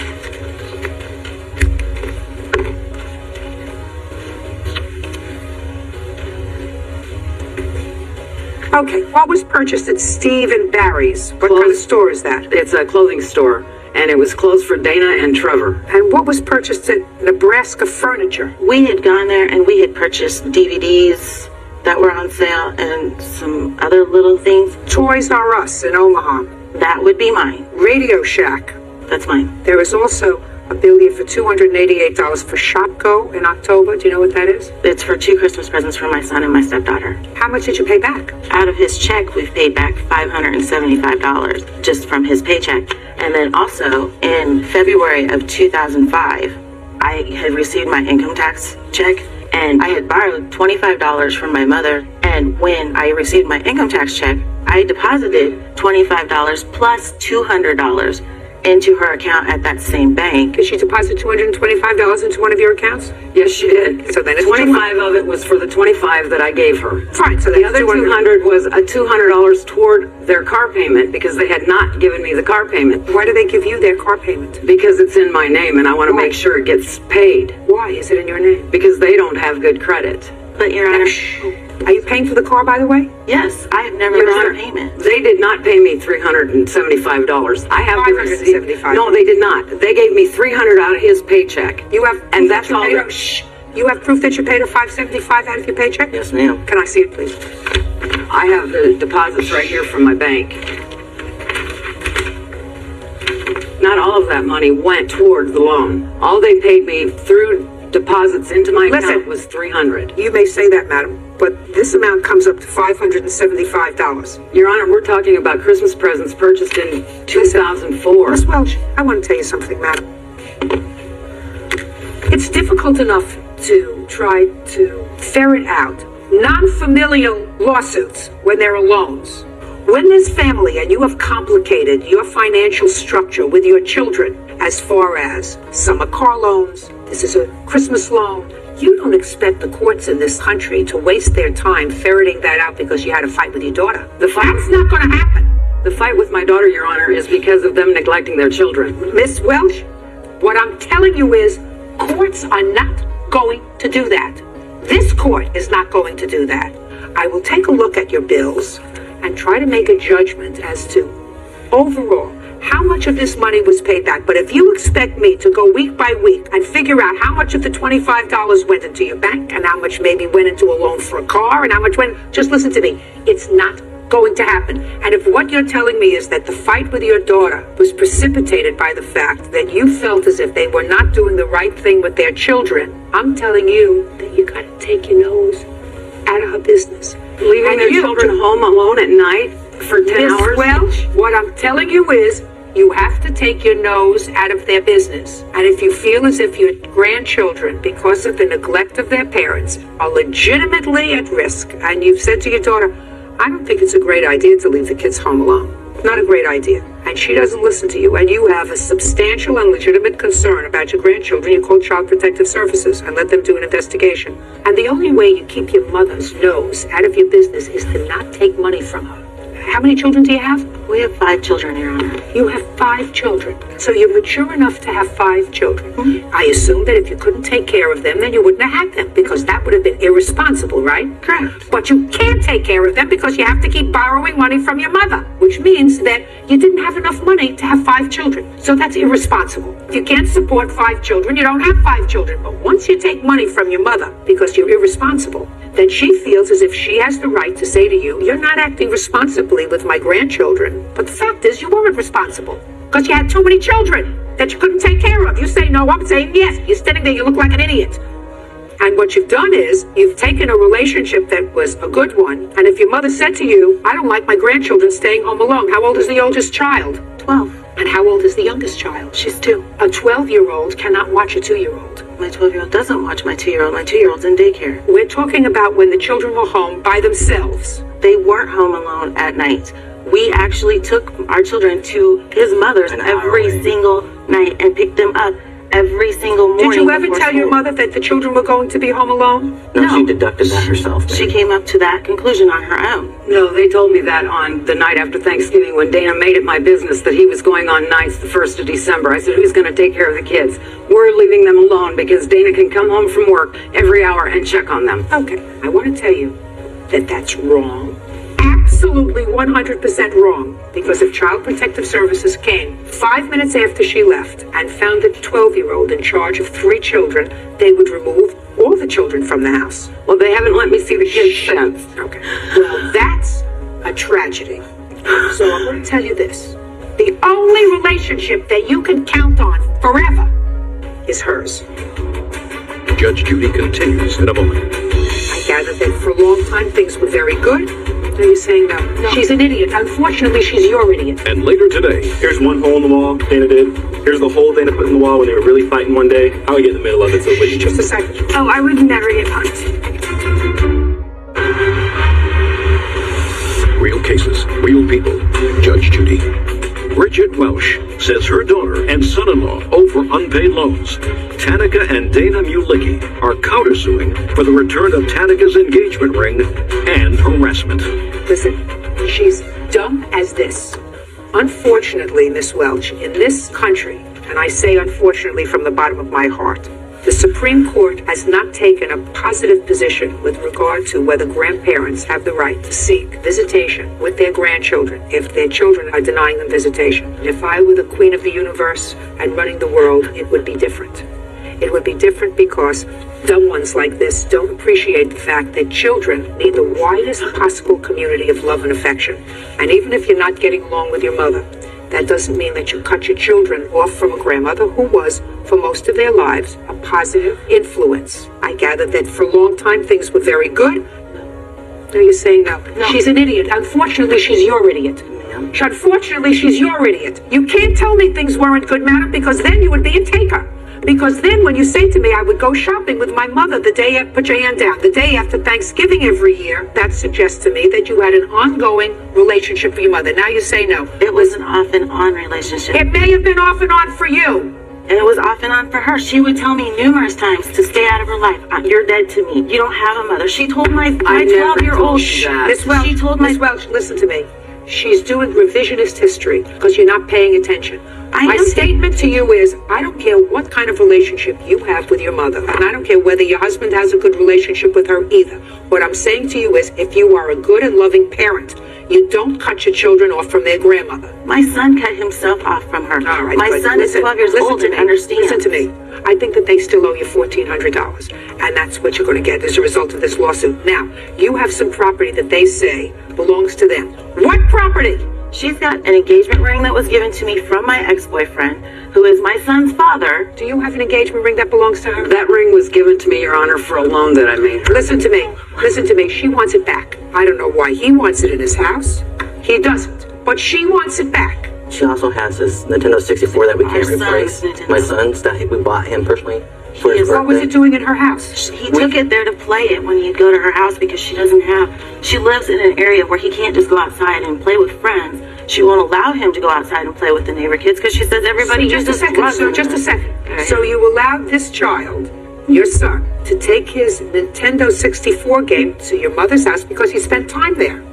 I'm speaking. Answer the question. Yes. Listen, she's limited. It's not my fault she's limited, and maybe it's not your fault. The Nintendo 64 game, listen to me. Trevor gave that to me, Your Honor, to keep at my house because he'd got an Xbox and I had also purchased him a PS2. Listen to me very carefully, Miss Welch. The ring and the Nintendo 64 game are to be placed in a box, mailed back to them, and your check for $1,400 will be held until it gets back to them. Do you understand? Yes, Your Honor. That's all. Thank you. What is our excuse? She may step out. The final straw was when she told my 12-year-old, I'm dead and you do not have a grandmother. My oldest said until she changes and changes her attitude, he doesn't want anything to do with her. I just hope that the Lord takes care of my grandkids. And now the next case. All parties in the matter of Benson Hopkinson versus Slintz. Step forward, please. 19-year-olds Whitney Benson and Dana Hopkinson are suing their former roommate, Derek Schlitz, for breaking their lease. Derek says the couple's actions forced him to move out. Who's Benson? I am. Miss Benson, you, your boyfriend, Mr. Hopkinson, signed a lease with the defendant on a 2-bedroom, 2-bathroom apartment. I assume you had been friends before? Yes, Your Honor. It didn't work out, and Mr. Schlitz? Schlitz, yeah, exactly. Schlitz moved out. Yes. As a result of him moving out, the two of you, according to you, were evicted because you couldn't pay the rent. You ultimately settled with the landlord. You want him to be responsible for half of the fees. The defendant says that he had every intention of being a good roommate. The two of you fought all the time. There was constant arguing in the house. He felt as if that wasn't an environment he wanted to live in. And the final straw was when somebody went into his room when he was away for Thanksgiving or something and rummaged through his room. How much was the rent on this apartment? $745 a month. And how was that rent split? He paid a half for his room and his bathroom. We paid a half for our room and our bathroom. When did you move into the apartment? September, I believe. September of 05. Mm-hmm. July. It was July. Oh, July.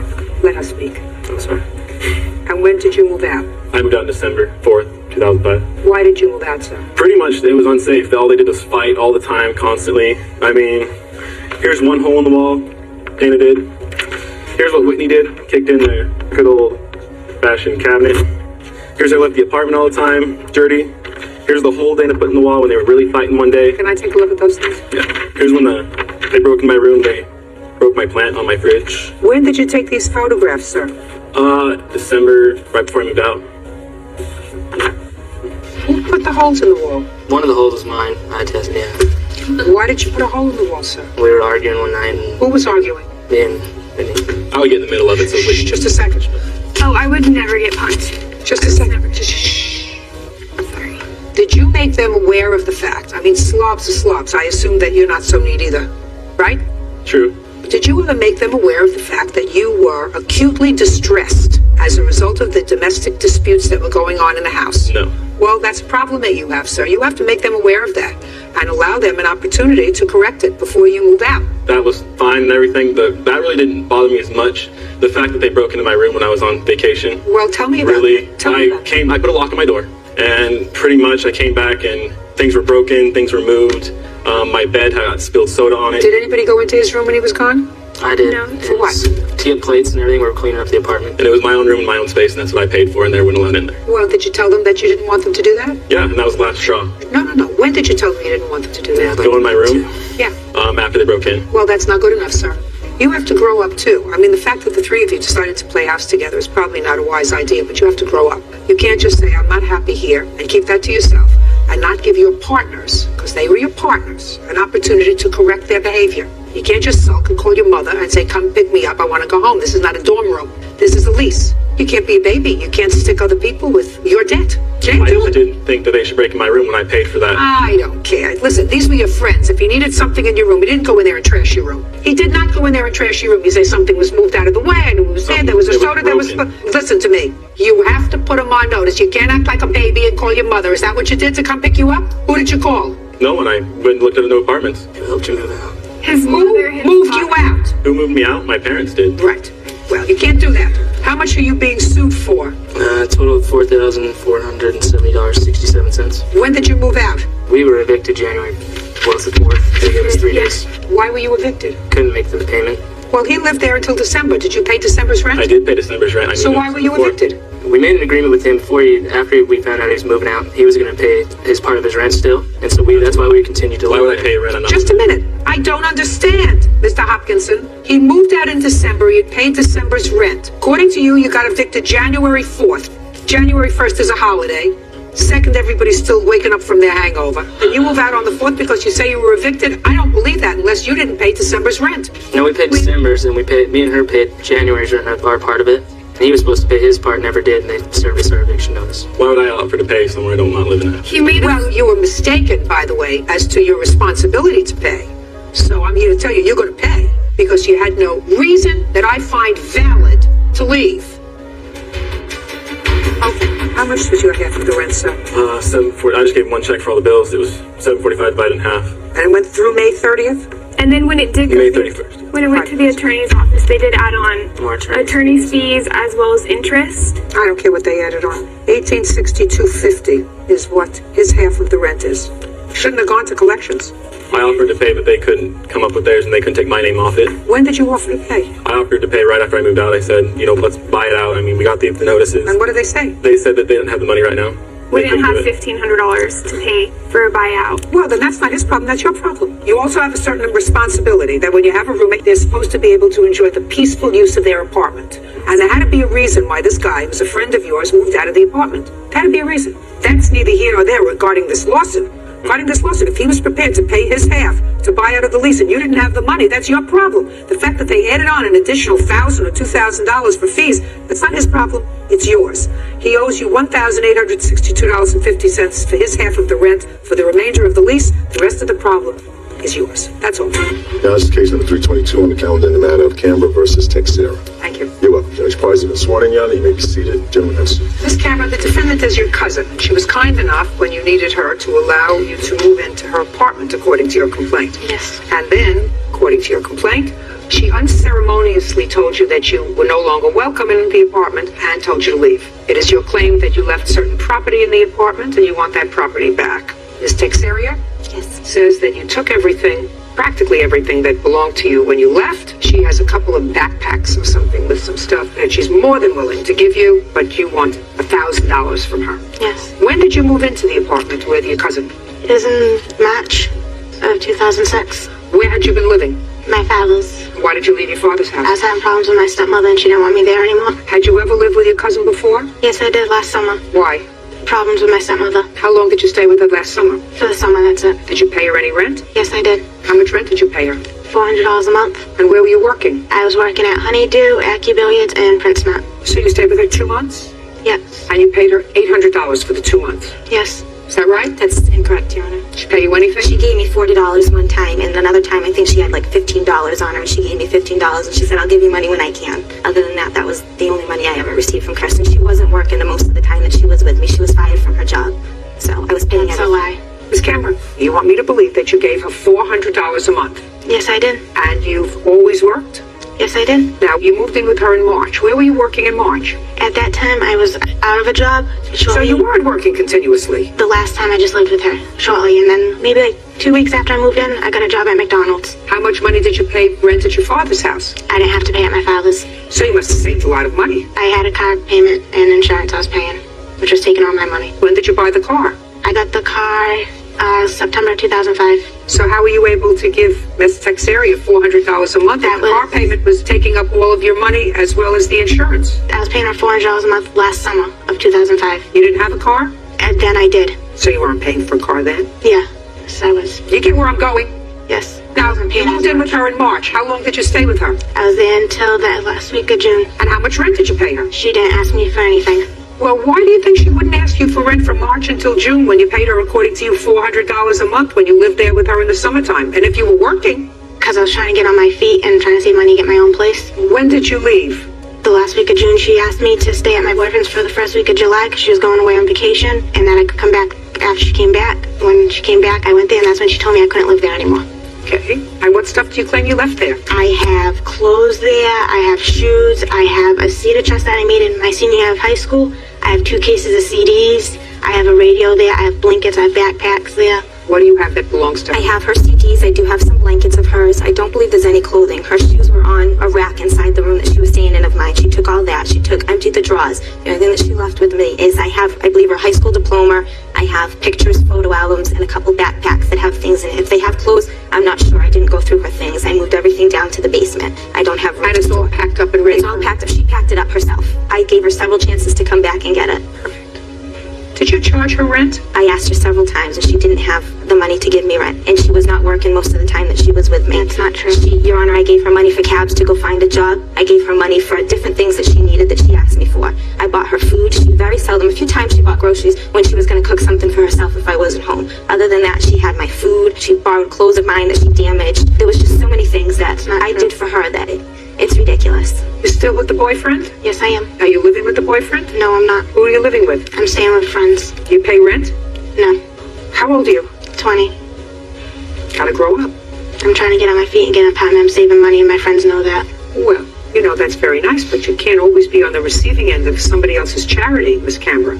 Yes, I know. You know, it's clear to me that you had issues with your father and your stepmother, and you've had issues now with your cousin. Go there and pick up your stuff. I've tried. I've gone there. 5 days from today at noon. Go there, pick up your stuff. I've gone and tried getting it, and she's ignored me. I asked her one day when I saw her if I could come up and get it. She said yes. I go up there, knock on her door. She ignores me. She said she was in the shower, that to come back in a few minutes. I went back. I then saw her run out to her car and get into her car and leave. I've had a cop go to the house with me. She told the cop that she didn't have my stuff. And when the cop left, that's when she said she did have my stuff. My boyfriend was there to witness that. Now she's going to give you your property 5 days from today. I will prepare an order. Do you understand? Yes. Just my own curiosity. Did the events of the 4th week in June come down the way that your cousin says they did? Absolutely not, Your Honor. You want to tell me your version of that? Sure. Kirsten, I told her so many times I needed money. And then finally I was going away for 4th of July. So the first week of June, I said to her, Kirsten, I'm giving you 4 weeks. I'm going away for 4th of July. If I don't receive any money, if you don't start helping me, you're going to have to leave. And she said, I know. Right until the day that I left, Your Honor, she was still at the house. And I couldn't throw her out on the street. She had nowhere to go. Nobody else would take her in. I was the only one that was there for her twice, Your Honor. And I caught her stealing from me. She stole from my son's piggy bank. She stole money out of my car. There's just so many things that she's done to me. But so I said, this is it. I can't do it anymore. I'm going away for 4th of July. I did not want anybody in my house. Her boyfriend was not allowed in the house, but she snuck him in without me knowing. That's a lie. Quiet. Go ahead. And I had told her, I'm not going to be responsible for you being in my house. You have 4 weeks to pack your things and leave. Judge Judy continues in a moment. And later today, When I saw her hair was like really big. No matter what we did with this hair, it's still fuzzed up. So what do you want? He told me it was Indian hair. He didn't put the right hair in my hair. Did you tell her it was Indian hair? Yes, I did. Is it Indian hair? Tech Sarah won't return belongings she left in her home. Go ahead. After vacation, I came home. Whatever was left of hers, she'd come in the house and packed up. I did not give her a key to my house. She had a key to my house that she must have made on her own when she borrowed my car. So she came to my house. I had to call my landlord and change the locks. She had up until August to come and get her things. I gave her many opportunities. There were times that I told her to come by and get it, and then I was rushing. I worked 2 jobs. If I got called into work, I said, Kirsten, I'm not going to be there. There was the time that I was in the shower, and I said, Kirsten, I'm in the shower. I'll call you when I get out. But I was rushing to work. I didn't have time for her to come and get her things. Got it. You gave her notice at the beginning of 4 June. weeks. 4 weeks, Your Honor. Fine. We'll prepare an order. 5 days from today at noon. Go and pick up the stuff, whatever stuff she has, and stop complaining. Grow up. Goodbye. Parties are excused. You may step out. And now the next case. All parties in the matter, Prasad versus Michael. Step forward, please. Donna Maria Prasad is suing hairstylist J.T. Michael for giving her a bad weave. Ms. Prasad, according to the complaint, you had gone to the defendant's shop and had a hair weave done at the defendant's shop. I believe you did it for her. Is that right? Yes, I did. And you are dissatisfied with the result. You want your money back. How long have you been going to Mr. Michael's shop? About 3 times. Had you ever had extensions put in your hair before? I hadn't had the weave before now. Did you get any references from anyone who had Mr. Michael do work? No, I just was satisfied when I was there before, so I thought he'd be okay. And tell me why you're dissatisfied. Well, I'm dissatisfied when he put the weave in. For one, it was sloppy. Chaps were falling out within a day. You could see the hair. There's like a puddle in the middle of my head where I had to wear the hair up just to hide it. Also, I had a question to whether the hair was real Indian hair or not. When I saw the style that I liked, he had recommended for me to get this Indian hair, which was $200. He said it was very good hair, human hair, and that I'd be able to use it over and over again. The first day he put it in, it was nappy, it was fuzzy. He didn't style it the way I liked it at all. And then he told me to come back next week and that he would fix it, and he didn't. You mean you came back and he didn't fix it to your liking? No, I came back the next week and he said it would dye it. As a matter of fact, that the hair that was ordered was brown. And I didn't understand why he did that whenever he just dyed my hair jet black. So what do you want? Well, I believe this is not the right Indian hair. I was frauded. I feel like I was deceived and I want my money back. Well, you're not going to get it back. You're not satisfied with the service. You don't go back. He told me it was Indian hair. He didn't put the right hair in my hair. Did you tell her it was Indian hair? Yes, I did. Is it Indian hair? Yes, it is. How long have you been a hairdresser? For about 30 years. Do you know where you got this hair from? Yes, I do. And as far as you know, it's Indian hair. Yes, it is. Do you have any proof that it's not? Yeah, I have my hairdresser here. Good. Well, stand up. Over there. Tell me your name. Jocelyn Jones. How long have you been a hairdresser? For about 11 years. Do you do weaving? Yes, I do. Did Miss Prasad show you her hair? Yes. Have you ever ordered Indian hair? Yes. What's the difference between Indian hair and non-Indian hair? Okay. This hair is not 100% human Indian hair. It's mixed with something other than this. And why I say that is because this is so easy. You can put your hand through it. And on this hair, that's what came out of her hair. Yes. Go ahead.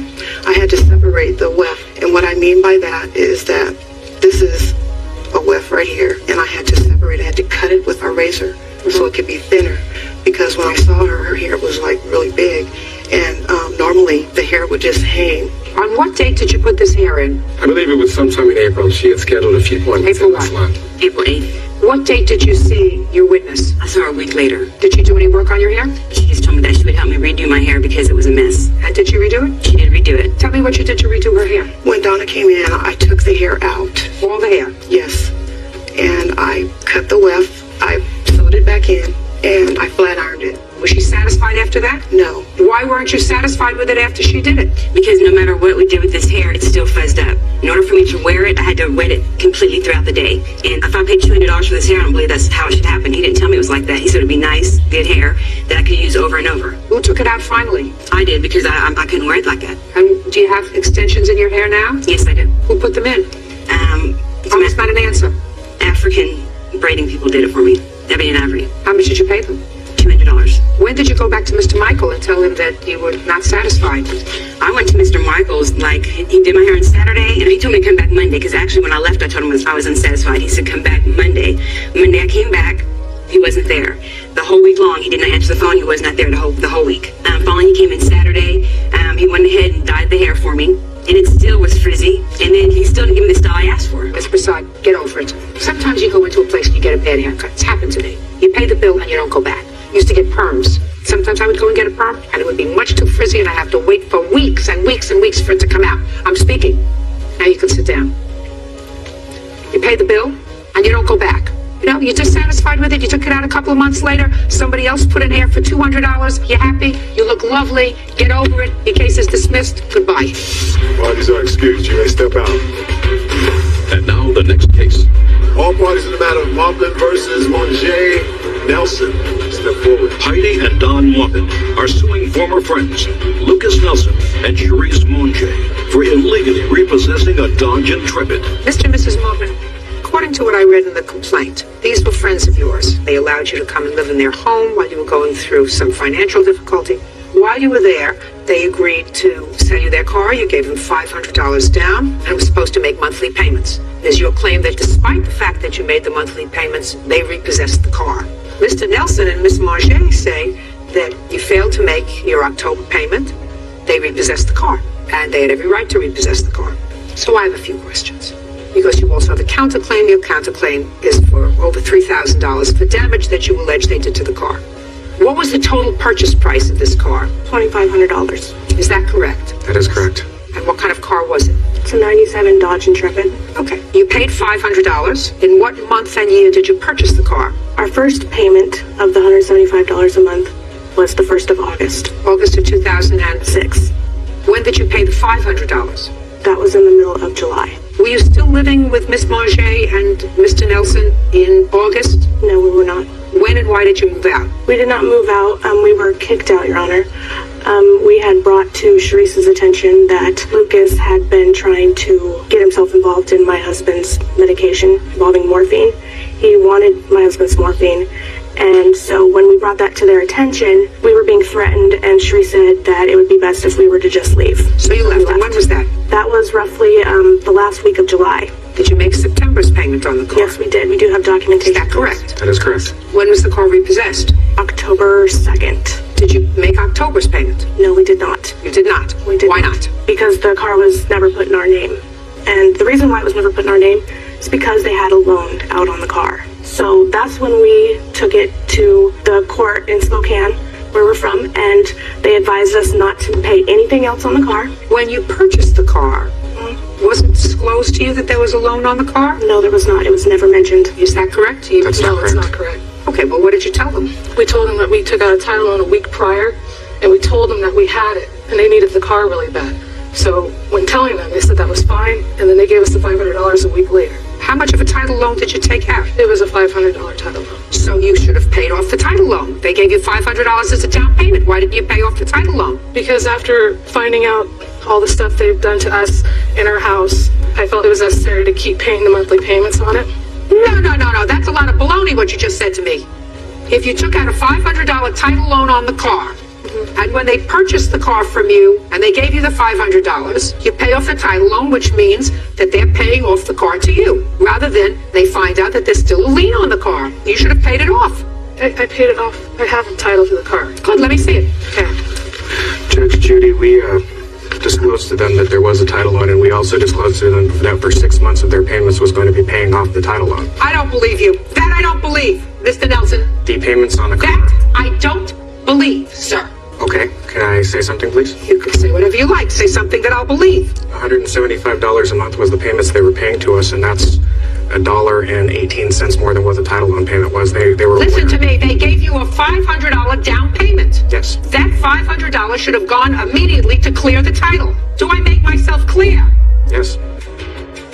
Did you have an accident with the car? Yes, Your Honor. You want the car back? Yes, Your Honor. Fine. They're going to sign it over to you, and you're going to pay them for the difference between what you paid and the purchase price. Doesn't that sound fair? Yes, Your Honor. Doesn't that sound fair to you? Perfectly. Great. Look how easy this was. That way I get rid of your counterclaim, that nonsense counterclaim for $3,100. Have them sign over the title to the car to them, please. And they're going to pay the difference between $2,500 minus the $850 that you already paid, $1,650, which I'm awarding you on your counterclaim, which means that now you got what you bargained for, which was $2,500 for the car. They get back the damaged car that they had an accident with, and everybody goes away happy, especially me. Isn't that wonderful?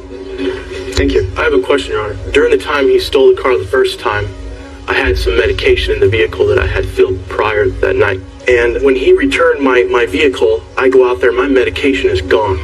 It's gone. Let me ask you this question, Mr. Morpin.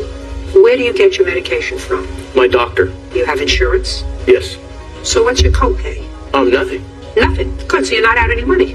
No, this is. Judgment on the counterclaim in the amount of $1,650. Did she sign the title? The Morpins, congratulations. Mazel tov. You own a car. That's all. Thank you.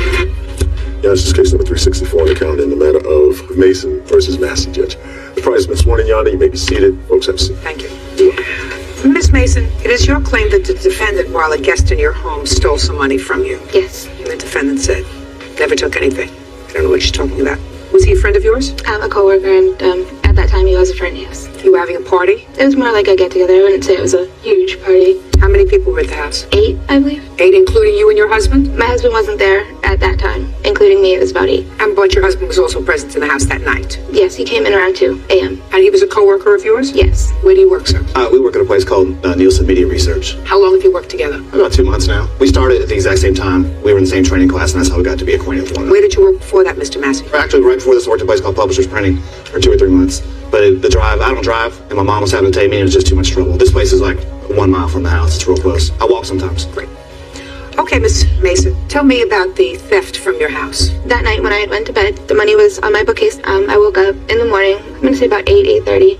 He had come in my room. He had stayed in our guest room because he had just fallen asleep there. And he came in and we were talking. And where was your husband? He was downstairs doing laundry. Go ahead. And I had just, gotten up out of my bed and I went downstairs to get a sweatshirt. But when I had went down the stairs, my money was there. I saw my bookcase, which was right next to my bedroom door. I saw it. And when I came back up, he had met me on the top of my stairs. So I didn't go back into my room before we left. And when I came back home, my money was gone. Came back home when? From dropping him off and taking him home. And what time was that? Between 10 and 10:30 a.m. How many people live in your home? Me, my husband, and my son. How old is your son? He's 4. Okay. I read your complaint very carefully, Miss Mason. Your complaint says, by 4 a.m. everyone was gone, so I went up to my room. I made sure that the $500 I had been saving for a cell phone and Christmas shopping was still nudged between the book and a box of magic erasers. The money was folded in half, and the corner was visible to the eye. Yes. This says you did this at 4 o'clock in the morning, not at 8 o'clock in the morning when you said he came into your room. I did. I checked my money at 4. That's when I went to bed. And I got up at 8, and it was still there. Well, you don't say that you checked it here at 8. You said that you checked it at 4. I didn't understand why anyone would have a party at their house and leave money in a place where you would see the money if you were hiding it. If you're hiding money, you hide money so that you don't see it. You put it in a certain place so it would be safe, right? Yes. So I didn't understand why you would put it someplace where it would be safe and let a corner of the money stick out. It wasn't so much that I was hiding it from anybody. Nobody should have been in my room. All right, let's move on. So what you're saying is the reason you believe that the defendant stole your money is because he had access to it, and as far as you knew, he was the only one who was there in between the times that you saw it, present and missing. Yes. You have any other proof that he stole your money? My mother had spoken with him on the phone. Good morning. Your daughter says that you spoke to the defendant about this. I did, Your Honor. May I interject for a moment, Judge? No. Okay. I would say it. No. Sorry. Go ahead. I spoke to the defendant about 3 or 4 days after that.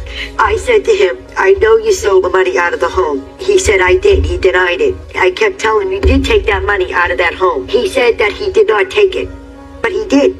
Okay. Did he say anything else? No. He just told me he did. Okay, man, when this woman called me, first of all, she never identified herself as Laura's mom. I don't care. Why are you responding so? The woman didn't inculpate you at all in this crime. Why are you so insistent upon responding? Okay, it's just that she called and told me she was a police officer and said that she was, this and that. She has difficulty. Clearly. You have been arrested, Mr. Massey? Yes. For what? DUIs. How many? 3. That's why I don't drive. I walk to work. You don't drive? Yeah. Okay. Other than DUIs, have you ever been arrested for anything else? I have. Is not an answer. Yes. Go ahead. The drug, like marijuana. When? 2004. Anything else? No, that's it. So, you drink too much and you smoke a little marijuana? Well, I did. You did? You don't anymore? No.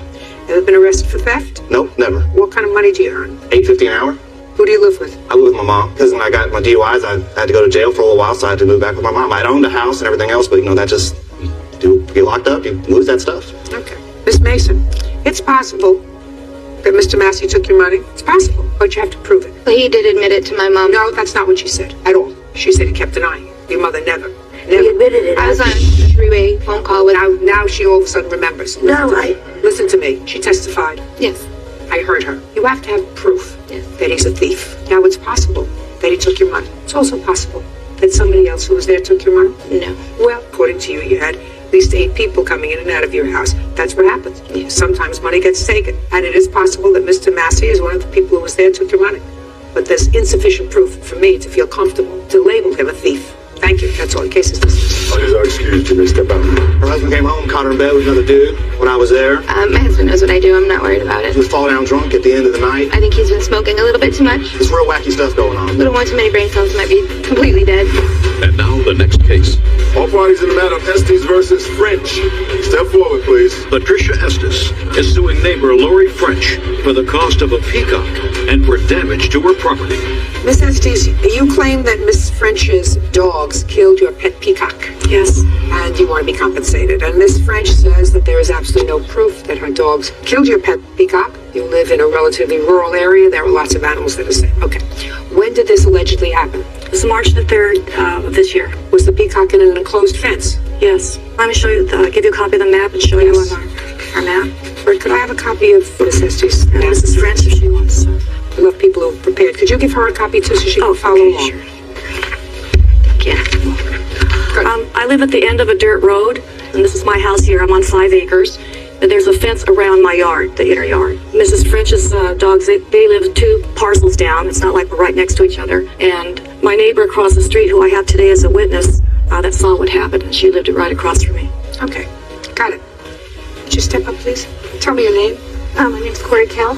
Tell me what you observed on the 3rd of March. I take my kids to school at around 8:30, 8:45 every morning. Came right back. And when I came back, Mrs. French's dog had her peacock in its mouth. That is not a true statement that she's just made. Judge Judy continues in a moment. So you brought the dogs inside and then went to work? Right. Well, somebody let them out. Yeah. I mean, you have to be a genius to figure that out. Animal control doesn't spend their time going into people's yards stealing their dogs. And later today. Did you call your father to ask him to bail you out? It's not an answer. I didn't. She didn't ask me, she begged me.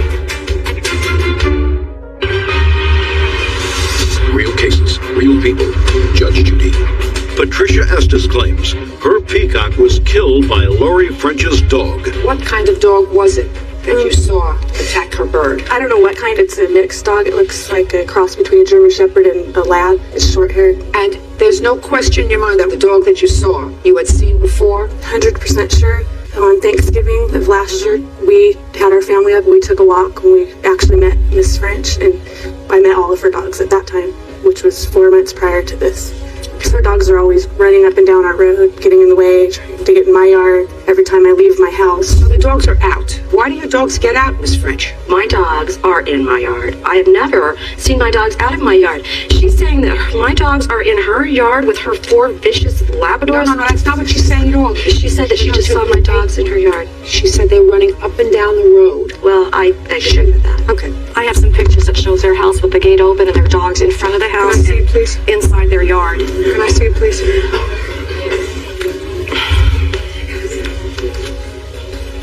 Were your dogs picked up by animal control on December 7th, Miss French? The answer is either yes or no. Yes. Where were they picked up? I do not know. On that morning at 7 a.m., it was about 22 degrees that morning. I had brought my dogs into the home, and I had consequently gone to work about 10 o'clock that morning. When I returned, there was a note on my gate that said my dogs had been picked up by animal control. Who lives in your house? I have 2 daughters, well, 3 daughters actually. 20-year-old, a 22-year-old, and a 5-year-old, and my husband. So there are other adults in the house? Yes. So you brought the dogs inside and then went to work? Right. Well, somebody let them out. Well, Miss French, somebody let them out. Yeah. I mean, you don't have to be a genius to figure that out. Animal control doesn't spend their time going into people's yards stealing their dogs.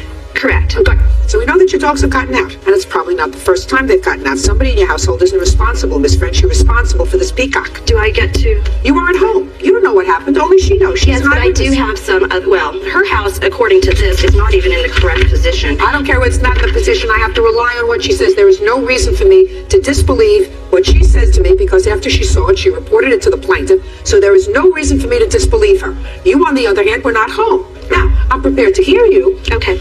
I'm prepared to hear you, but I'm telling you that I believe what she says, that she saw a dog that she has identified as your dog, which she has seen numerous times because she has spoken to you. You've introduced her to your dogs, according to her, and I absolutely believe her. Okay. So the woman I met was a blonde. So listen to me. You know, I used to be a blonde too. Okay. Let's go. Let's go. I found the neighbor's boxer in my yard on that Saturday, December 9th, chasing my livestock and my horses. I yelled at her. She left the yard. 15 minutes later, the neighbor that's in between our 2 homes. 15 minutes later, I come back and that dog is still chasing my livestock. I had to physically take her to the neighbor's home and put her back in the yard. What does that have to do with this incident? This is not a boxer. A boxer is not a husky. I'm saying that I have livestock that have disappeared. Out of my yard. She's saying that she's... I would like to know even what dog she's accusing of doing this, because I haven't even got that. Yeah. Well, maybe she'll tell you. Go ahead. This the one that looks like a German Shepherd Lab mix with short hair. You have a picture of that dog? It's the pictures there that you have, Your Honor. Could you give her these pictures, Bird, and ask if she can identify the dog that she's talking about? Right there. Yeah, the short hair. I also have a report. This one? Okay.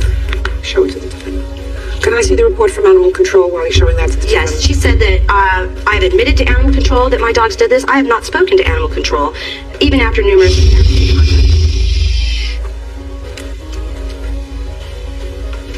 Animal control says that they returned several times. No one was at home. That's to your house. And each time they were there, they left a notice. According to the animal control person, I have been unable to make contact with the suspect dog owner to resolve this matter. In any event, I'm satisfied, Miss French, that it was your dog that was responsible for the dead peacock. Now, I have a document. Excuse me. Miss French, your dog killed the peacock. Well, I have incidents in the document. Period. 2 dogs that look very similar to my dogs that have roamed this neighborhood. Yeah, that's unfortunate for your dogs. Your dogs were just picked out of a lineup. What was the cost of the peacock? $450 for a male peacock with full tail feathers. Judgment for the plaintiff for the amount of $450. That's all. How does that excuse you may step out? Well, he was a pet. I mean, he'd come when you call him and he'd eat out of your hand. If it was my beloved $500 bird, I have pictures showing where he would be up on the table and we'd be talking to him. It would not be roaming loose in my yard. Oh, yes, Mr. Peabody, that's his name. And now the next case. All parties in the matter of Peregrine versus Fleener. Step forward, please. Terry Peregrine is suing his daughter, Heather Fleener, for unpaid rent and bail money. Mr. Peregrine, the defendant is your daughter. Yes, ma'am. And it is your claim that she owes you some money. She owes you money for rent and for bailing her out of jail. That's correct. Your daughter says that she fell on some financial hard times, that you agreed to help her out, that you were being a good father, and that but for your wife, who is not her mother, we would not be standing here today. Right? Yes. How old are you, Miss Fleener? 32. You married? Yes. Is this your husband? Yes, ma'am. You have children? Yes, I have 2. Your father, according to his complaint, let you move into a home that was bequeathed to you and a sibling. Is that right? Yes, ma'am. When you needed a place to live, he bought out the sibling. So he now had the house. He allowed you and your husband and children to move in there at a modest rent of $400 a month, which didn't even, according to him, cover the mortgage. The agreement was that you were going to pay him the $400 a month. So far, is that correct? Yes. When did you move in? I moved in the end of February 2006. Are you still there? Yes, I am so far. When did you stop paying rent? I believe the last month I paid was November 2006. So you didn't pay December, January, and February. 3 months? Yes. Why? I lost my job. What about him?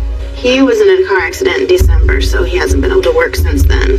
You stopped paying in November? Right. Well, what were you doing, anticipating the car accident? No, I wasn't anticipating the car accident by any means. Well, if you stopped paying in November, you didn't pay November's rent. You're right. And if he was in a car accident in December, that doesn't make sense to me. I guess I started buying Christmas presents for my kids and decided that's irresponsible. You're right. That's irresponsible. Everybody pays rent or a mortgage or something. You don't buy presents until you pay your bills.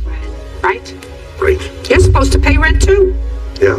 What do you do all day? Take care of my kids. What does she do all day? She worked. For whom? I worked for Olin Mills. I'm a photographer. How much do you earn? I no longer work for them, no. Not anymore. Well, who do you work for? I'm not working right now. He started working a couple weeks ago. He says he stays home and takes care of his kids. Not anymore. Well, that's what I did when she was working. I stayed home. But in through them 3 months we didn't pay rent, that's when I was looking for a job. And she was buying Christmas presents. How many months do they owe you for rent? They owe those 3, and they also they were behind 2 months half the rent for March and April of 06. I only received $200 for those months. Why? That was when we first moved in. Neither of us had a job then. That was before I started working, so I didn't get caught up.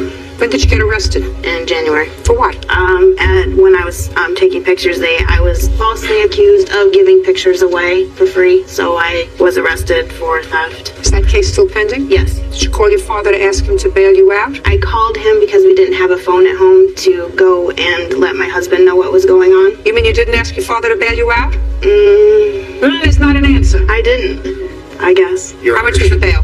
$505, and she didn't ask me, she begged me. What did she say? She was crying, and she said, "Dad, please bail me out of jail. I'll promise you I'll give you the money back as soon as I can." You owe your father $2,105. Any reason why you shouldn't pay him? Well, I believe that there are other people that owe him much more than what I owe him, which would be my little brother that isn't here today with me, but... Yeah? And he doesn't ask him for any money back. And he don't have no kids, neither. Let me explain something to you. If he wants to shower one of his children with gifts and money, that's his prerogative. You want to know why? It's his money. He can do whatever he wants with his money. Just like when you earn your money, you can do whatever you want with your money. And you, sir, when you earn your own money, can do whatever you want with your money. And if you want to buy your 12-year-old child an Xbox, and if you want to buy your 5-year-old child nothing, that's your prerogative. Not that I necessarily believe you.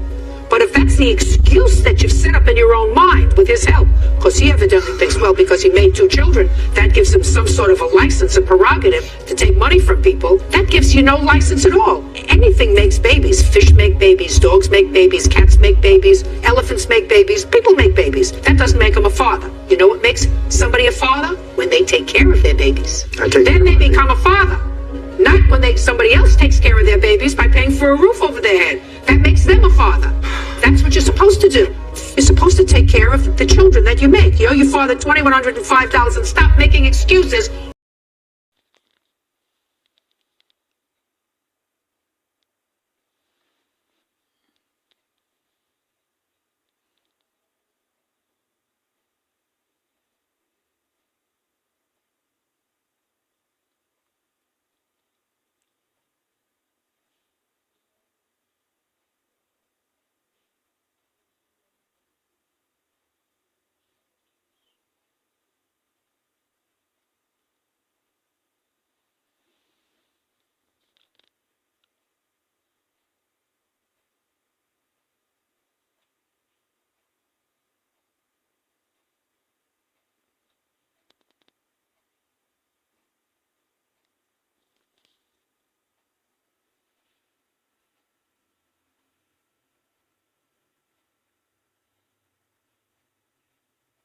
जी नूर कल कर लेंगे बंदोबस्त इंशाल्लाह।